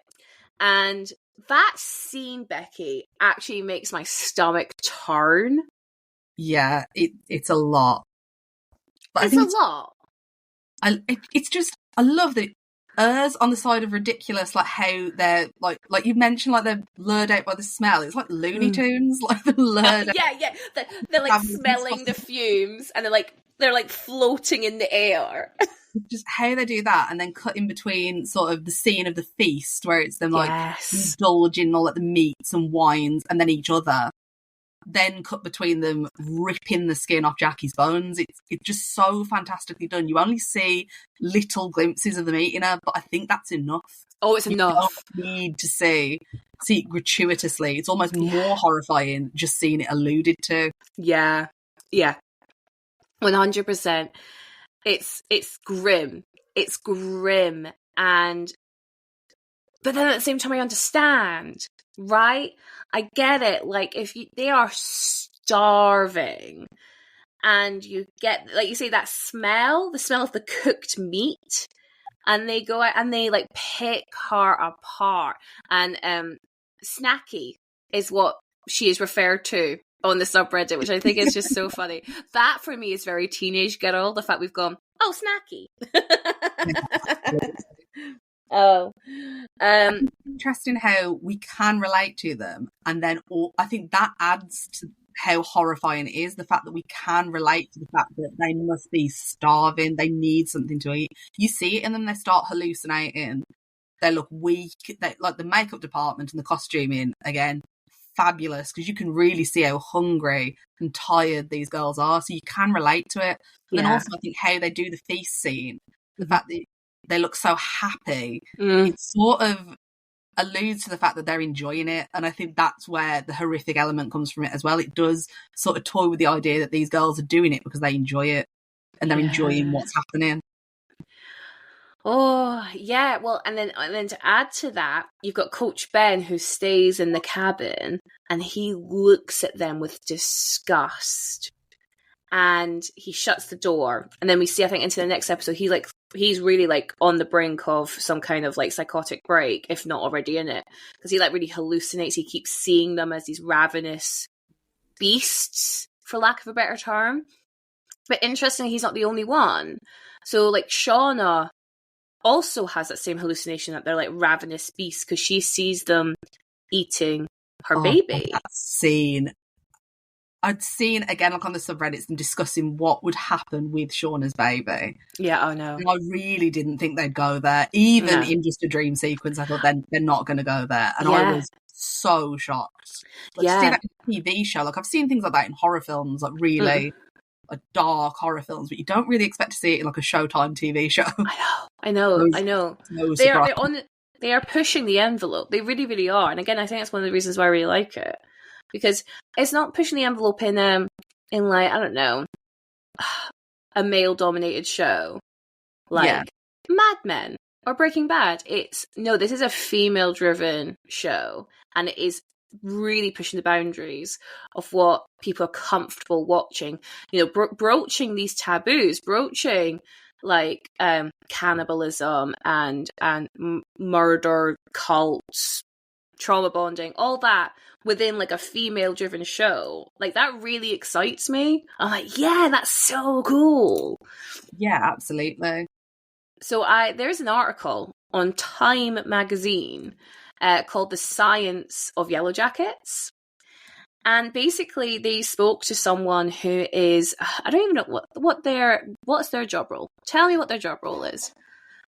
They are a principal lecturer in archaeology at University of Brighton in England.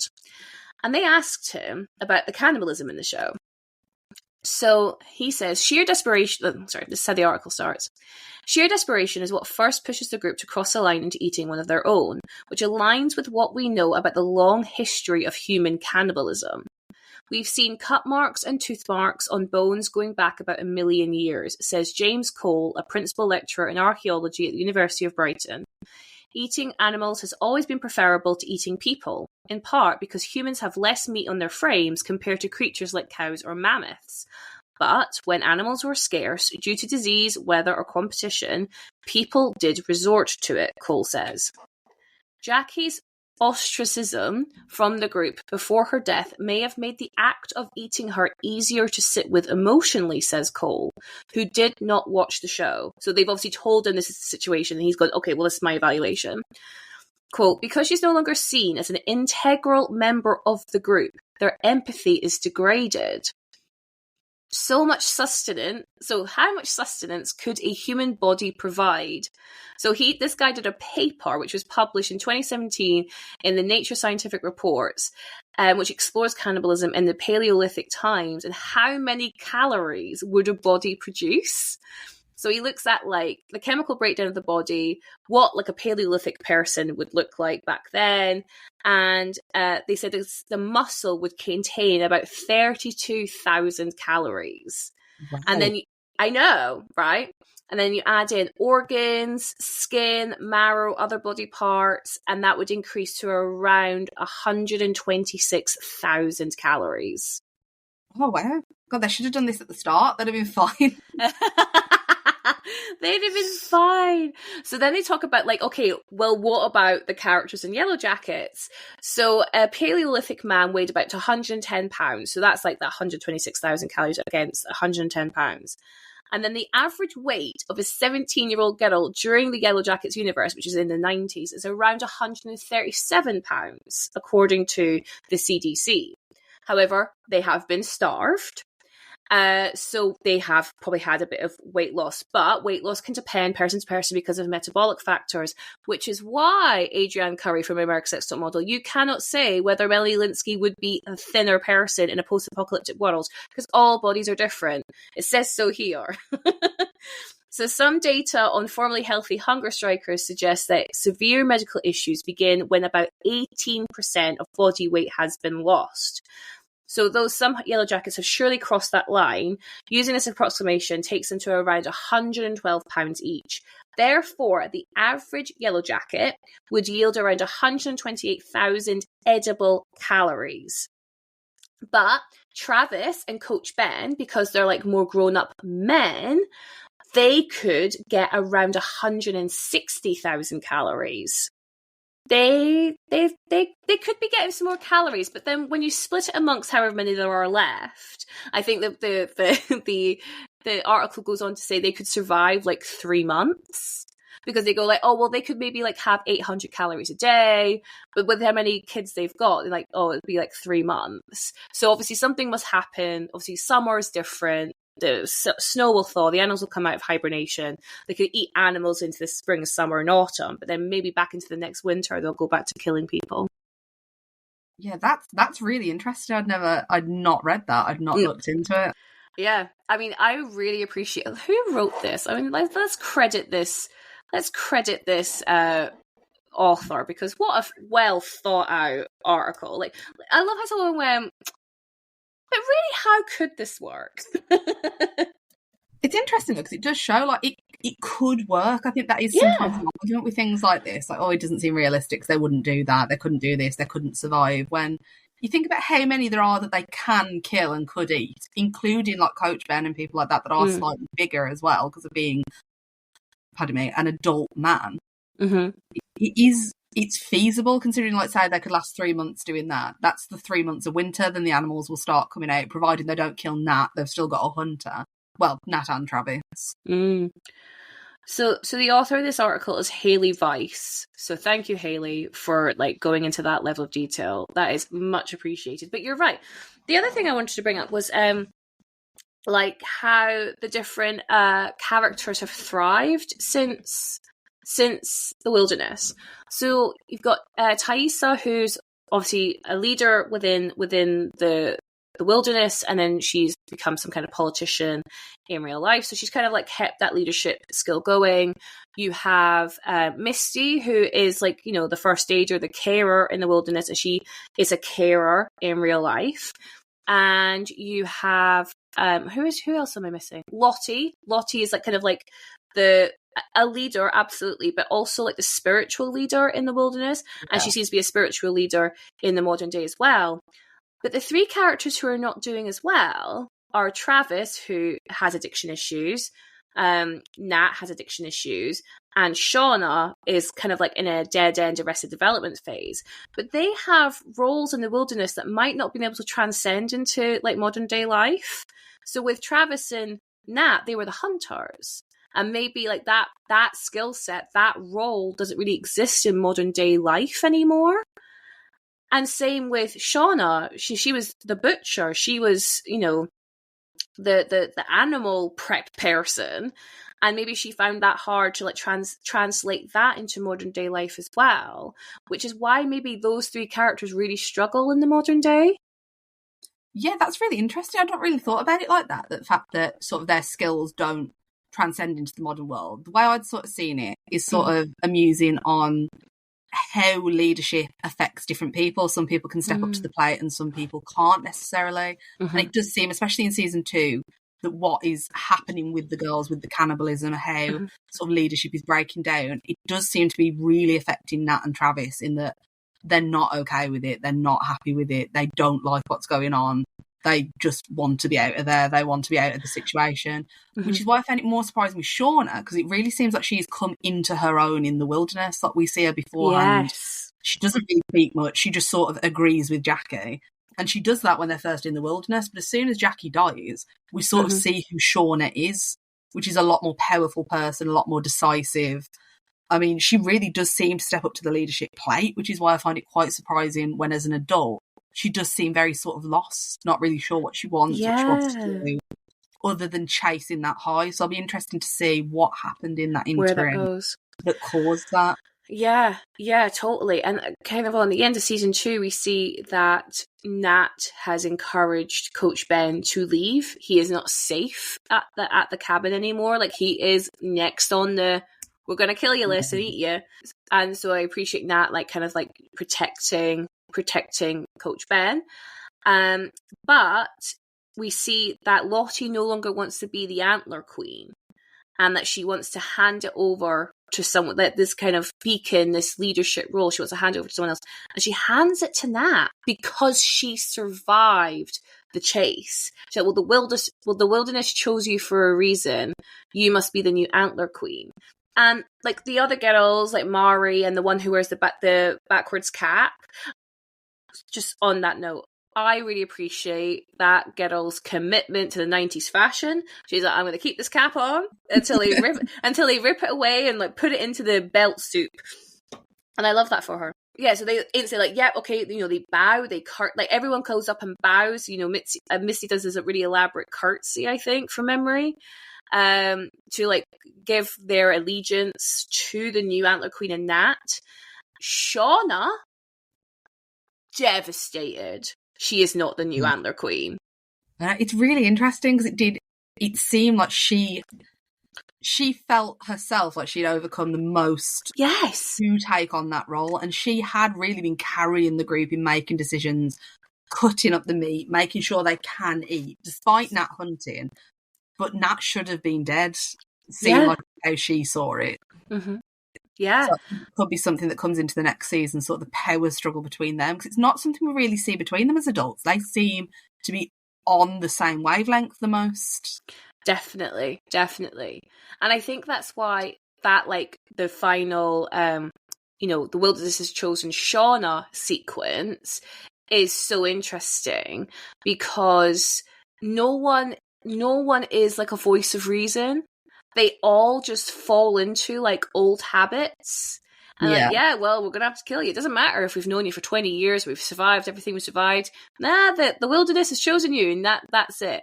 They have all got this equal power here. And I wonder, like, say if Shauna wasn't the one that got picked, and say it was Misty, or say it was Van, would they have still have chased those characters? Or is there something where, like, Shauna might have been, she might have been the voice of reason if one of the other characters got chosen, because she's pleading, like, we're not really doing this, are we? No, we're not doing this. And then I think Lottie goes, the case, you can either stand there or you can run. We'll give you the choice. And I think Shauna's like, no, we're not gonna kill me. And I'm like, no, baby, they're gonna kill you. And not only that, Callie has to come to her defense. Her 17-year-old daughter is the one who saves her. Is she 17? Oh, the kid's 17. Doesn't matter. Teenage daughter saves her. And then in some awful kind of like twist of fate, that the other like young girl who's part of the cult comes forward, and she's trying to defend, and Misty goes to like attack, and Nat gets in the way, and Nat gets stabbed by the poison. I don't know what it is. And Nat dies. Juliette Lewis's character dies at the end of season 2. And I did not see that coming. No, not at all.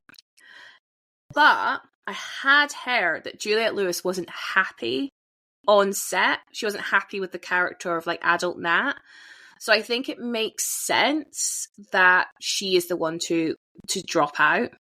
Yeah.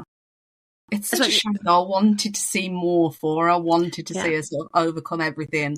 I know. Because again, she is a strong character, but we sort of led to believe it sort of points to the way that she's not. It sort of takes away from her through her addiction issues. And I think it's quite an unfair representation of the character. Yeah, I addiction don't. was weak, and it felt very Yes, unfair. I don't like adult Nat. If I'm honest, and this is controversial, I don't think she's a good character, and I don't like Juliette Lewis's performance in it. That's not. She's not a bad actress. Juliette Lewis. She's proven herself time and time again. There's something in this though where she's so passive in season 2, like to the point where like it's really frustrating. Like there's just nothing. She doesn't really make any decisions. She just goes along with everything. So from a hard dying point of view, I'm like, oh okay, I get it. I didn't see it coming because I thought they were all in it for the ride, but obviously not. Yeah, it was a shock, but knowing what happened behind the scenes, knowing that like that character felt like it, I don't know, it kind of felt like they didn't know where to go with it.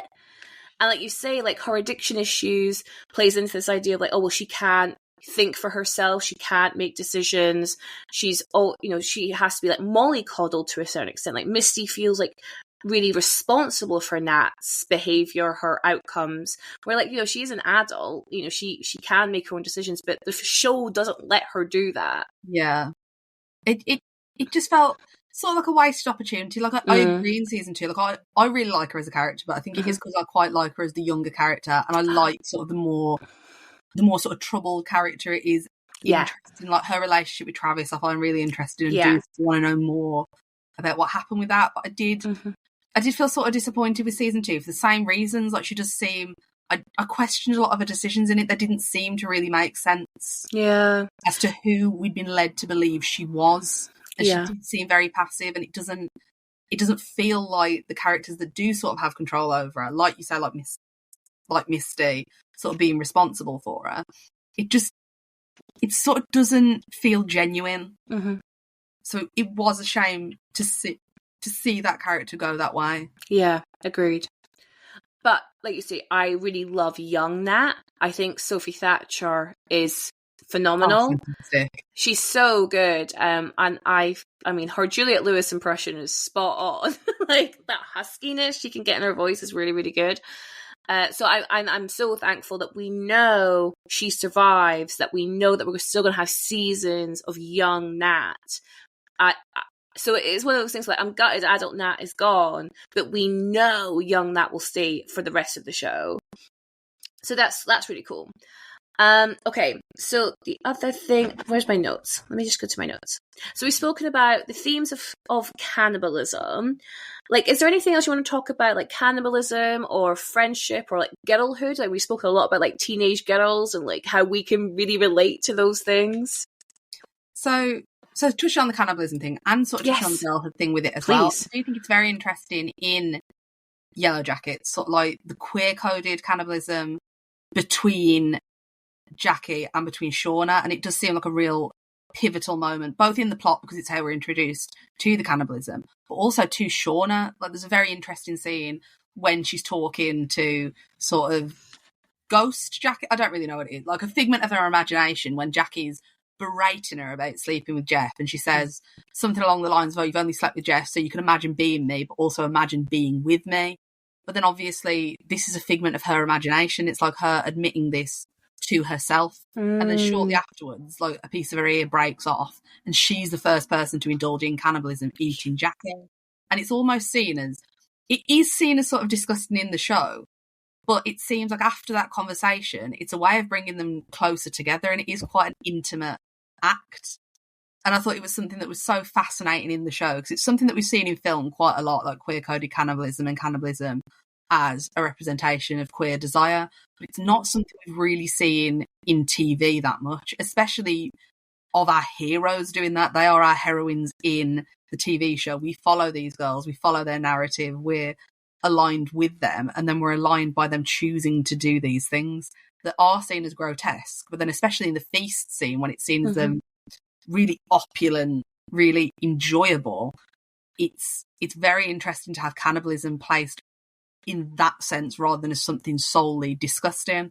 But I think it is also sort of, it's a sign of the times as well. We've had a lot of films that have been like that recently, like Fresh, like Raw, and like Bones and All as well, where cannibalism's seen as more of a fetishism and almost something romantic.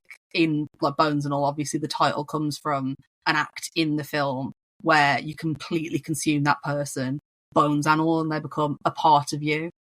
And I think it's really interesting that sort of Yellowjackets went down that road as well, especially in, like we say, like a TV show, such a widely watched TV show, award-winning TV show that reaches so many people, not demonizing something that is still obviously such a taboo, something that we know happens, but I mean, I don't know too much about it in the real world. Yeah. I mean, there are famous serial killers who cannibalize their victims. Famous internet stories of people seeking out other people to eat. But yeah, it is an absolute taboo. But just on you're saying about the queer-coded cannibalism, am I right in thinking when they're eating snacky and they have the Roman-inspired feast interjected with those scenes, are Van and Thaisa feeding each other? Yes, I thought that as well. I rewatched this scene recently because obviously it cuts very quickly between it. It does. It did very much seem like that, and that's sort of another thing that sort of adds to the sort of whole enjoyment of it and like psychosexual links between the consuming of a person to like the sexual element of it as well. It's sort of put on the same sort of wavelength of that. Sort of like there's a massive focus of losing virginity in the first season, and it very much feels like the same importance is put on eating their first human. Yeah. And for most of the cast of characters, it is their first bite of a human, but it's not Shauna's. And Shauna famously is the only non-virgin going into the wilderness because she's pregnant. Absolutely. And she's the one that sort of initiates everyone else going into it as well. Sort of like, it's what you would have wanted. Yes, it's what she... Oh my God. Oh, you are onto something with that. Yes. Oh my God. But you're right. And there really is, because I did find an article. Did I save it? Probably not. But I did find an article about the rise of cannibalism in pop culture, like you say, because of Fresh Bones and all this. And what they said is like, we kind of go through trends within culture where we start addressing more taboo stuff. So they mentioned like Game of Thrones really addressing like incest. And that has now meant that we are like in this like weird like moment where like incest porn is incredibly, incredibly popular. And the same with like now we're kind of going to this phase of like cannibalism as a taboo and like how that's being addressed more and more in media. But they said everyone's interpretation of cannibalism is different.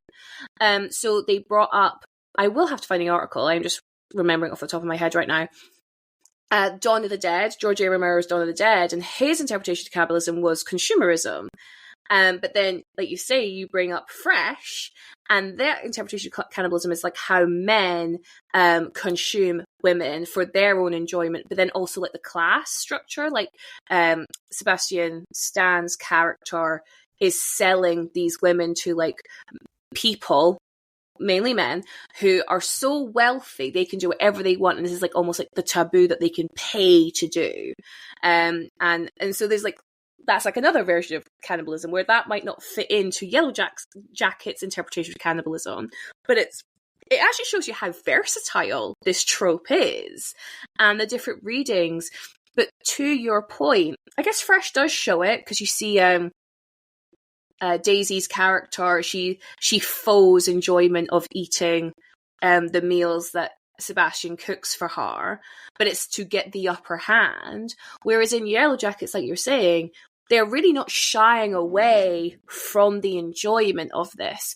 And even on that, when they decide, well, when Nat pulls the queen card in she gets chased, they're like enjoying the hunt. And then if we take season 1, episode 1, the opening of Pit Girl, they're obviously like that hunt becomes part of their ritual and part of like the pageantry of this process that they've established in the wilderness. And so there's enjoyment in that. There's obviously enjoyment with how they're like disassociating from this. There's also a sense of obviously we have to do it for survival, but when they decide they need to, one of them has to sacrifice themselves, it's because Lottie is like on the brink of death, right? She's like, she's going to go, and she says to Misty, "Do not waste my body." And Misty interprets that to say that, like, well, Lottie's not the one who can die, but someone else needs to. So Lottie's on this pedestal where they can't lose Lottie. So one of you lesser girls are gonna have to get it. Going back to girlhood for a second, and we talk about or friendships and dynamics, there's a real sense of like a popularity contest going on in the wilderness. Now, when you're at school, like, were you a popular girl, or were you like a bit of an in-betweener? Like, where were you? Oh no, absolutely not. I'm one of the weird goth kids sitting on the with the other weird goth kids. Like, yeah, definitely not. I wouldn't say we necessarily felt like we were just sort of there. I wouldn't say popular or unpopular. Maybe that's me misinterpreting how school was, but we were just sort of there. But it was something, again, like speaking to my husband about it when he'd said it was unrealistic. He thought it was unrealistic, the sort of like cattiness that was still going on. But I'd say, like, no, you can be going through all sorts as a teenage girl and cattiness will still continue. And it's another thing that I think really adds to the horror of Yellowjackets, the horror of being a teenage girl. Yeah. Like, seeing Misty, how she was left out, like, I really felt for her, because I think a lot of us have been through that finding out, oh, your friends have planned this and you've not been invited, or the prank calls she's getting, or the things that people say to her about her not mattering. I think a lot of people have gone through that and sort of not feeling othered by rumours that go round about her. Yes. It's horrible to see these things and knowing either yourself or other people that have gone through it. It's just horrible to be brought back to the absolute horror that is high school. Yeah. Well, I think it's really interesting.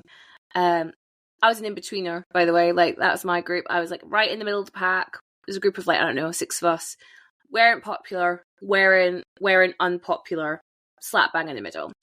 But in this dynamic, yeah, they're all together because of football, but they obviously all have like cliques outside of the football team. And I think it's interesting that Nat is the one that is chosen, where she is so obviously the other one of the group. Like, if you were to give me a lineup of these girls and you had to go like, okay, Hannah, like, which one of these is not the football player, I'd have picked Nat. Yeah, right, because she doesn't look like the stereotypical sporty athletic side. She's the emo kid.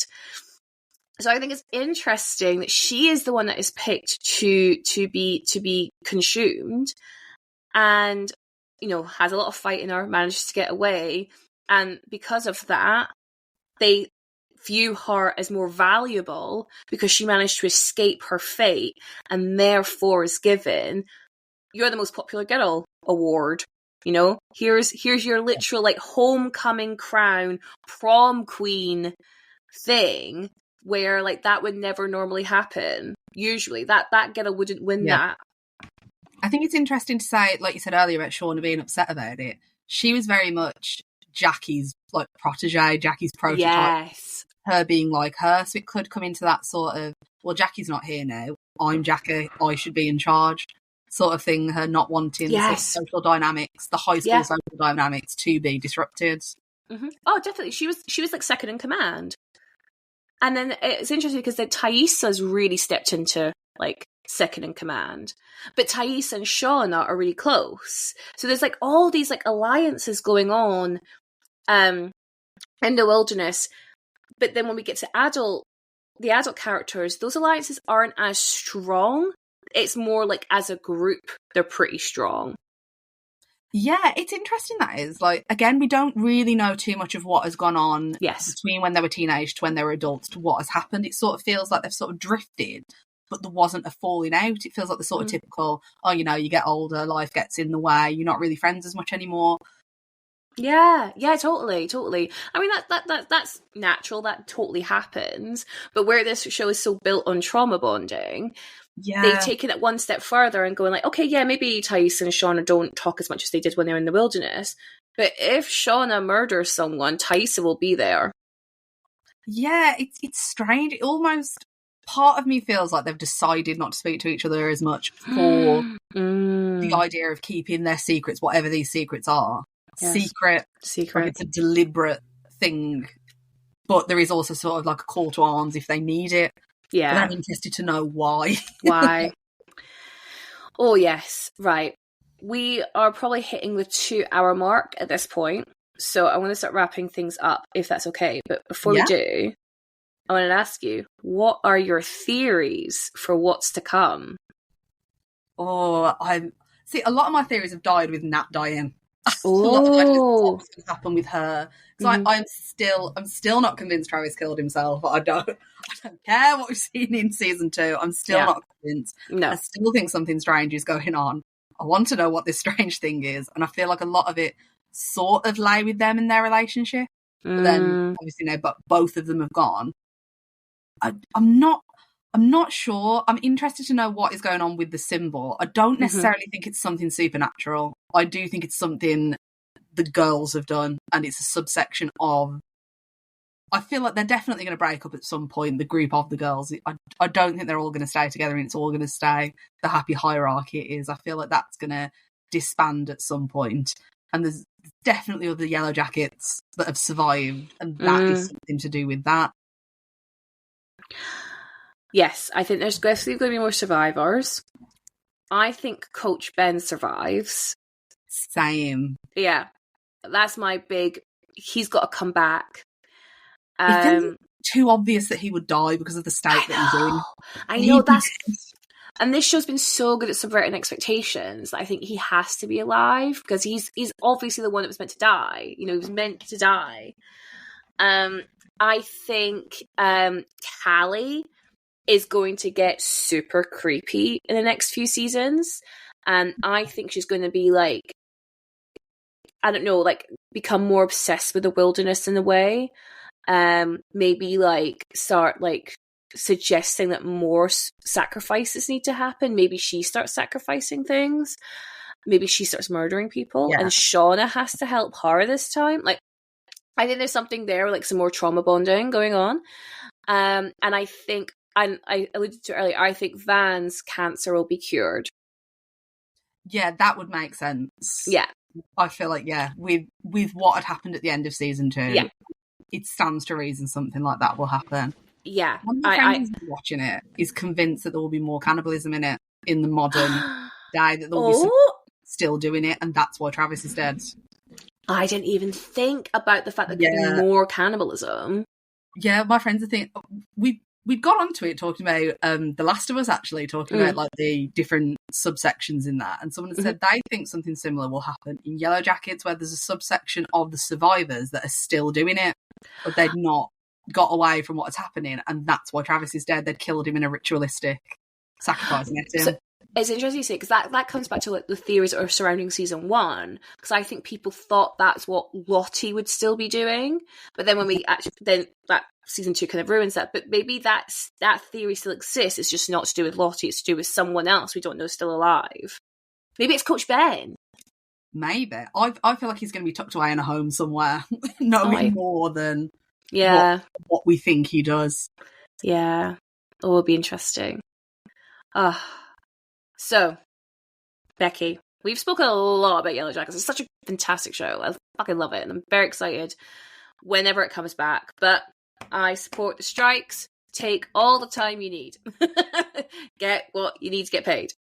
So, at the end of a Facts on Film episode, we like to rate the film. I was going to say the films, but it's a TV show, so we rate the TV show based on how well we believe they represent fat bodies. And we rate them out of ourselves. So out of 5 potential Beckys, what would you give Yellowjackets for fat representation? As much as I love the show, I'd probably have to only go like maybe a 1, just because of having Curvy Shauna. We do not have much fat representation, if any, in Yellowjackets. It is mostly very like average size women to petite women. We don't really have that representation in the show, and it's something I would like to see more of. Yeah. I completely echo you, Becky, because I'm a one Hannah. I agree. Melanie Lynskey is not a fat person. She's not a fat person as much as everyone keeps trying to tell us she is. She isn't. I'm very glad her body exists, and I'm glad that she has this role, and she's allowed to exist in a normal body within it, and she's still sexy and she's still powerful. All those amazing qualities, but she's not fat, and there are then no fat characters. Oh, I guess you have like Jeff's mate, who's a bit of a bigger person, but he's like a bumbling idiot. So that's not a good representation, is it? Exactly, it's not the representation. So yeah, it's her. Yeah, exactly. So yeah, it's a great show, but it could do better for body representation. Absolutely, like you say, I love that Melanie Lynskey gets this role, and especially like coming from a mother's perspective. I love like seeing a mother's body on screen being sexualized as, you know, being a mother who has a sex life, a mother who can be a strong character, but as a fat woman, I don't get that from the character, and I do find it crazy that, like you say, we all keep being told that, you know, this is the fat character in the show, and it's not, and it's a service to representation in the show. Yeah, exactly. So who knows? We know it's got 5 seasons, or at least they've planned for 5 seasons. So it has another 3 seasons to sort this out. So who knows? Maybe we come back again whenever season 3 comes out and we can evaluate the scores. No, absolutely. Okay, cool. So thank you so much, Becky, for joining us today on Fats on Film. Can you please let me and the listeners know where they can find you and more of your work? Absolutely. So firstly, thank you for having me.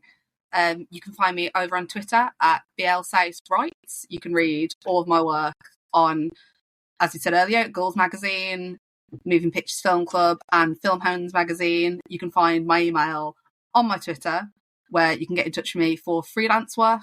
I cover everything entertainment and SEO wise, particularly in the world of horror. Oh, awesome. Thank you so much, Becky. And the listeners can find the podcast at Fats on Film on Twitter and Instagram, and they can find me at Queen Bee Says on Twitter, Instagram, and TikTok. Thank you so much for listening, everyone, and we'll see you in the next one. And remember to stay fat.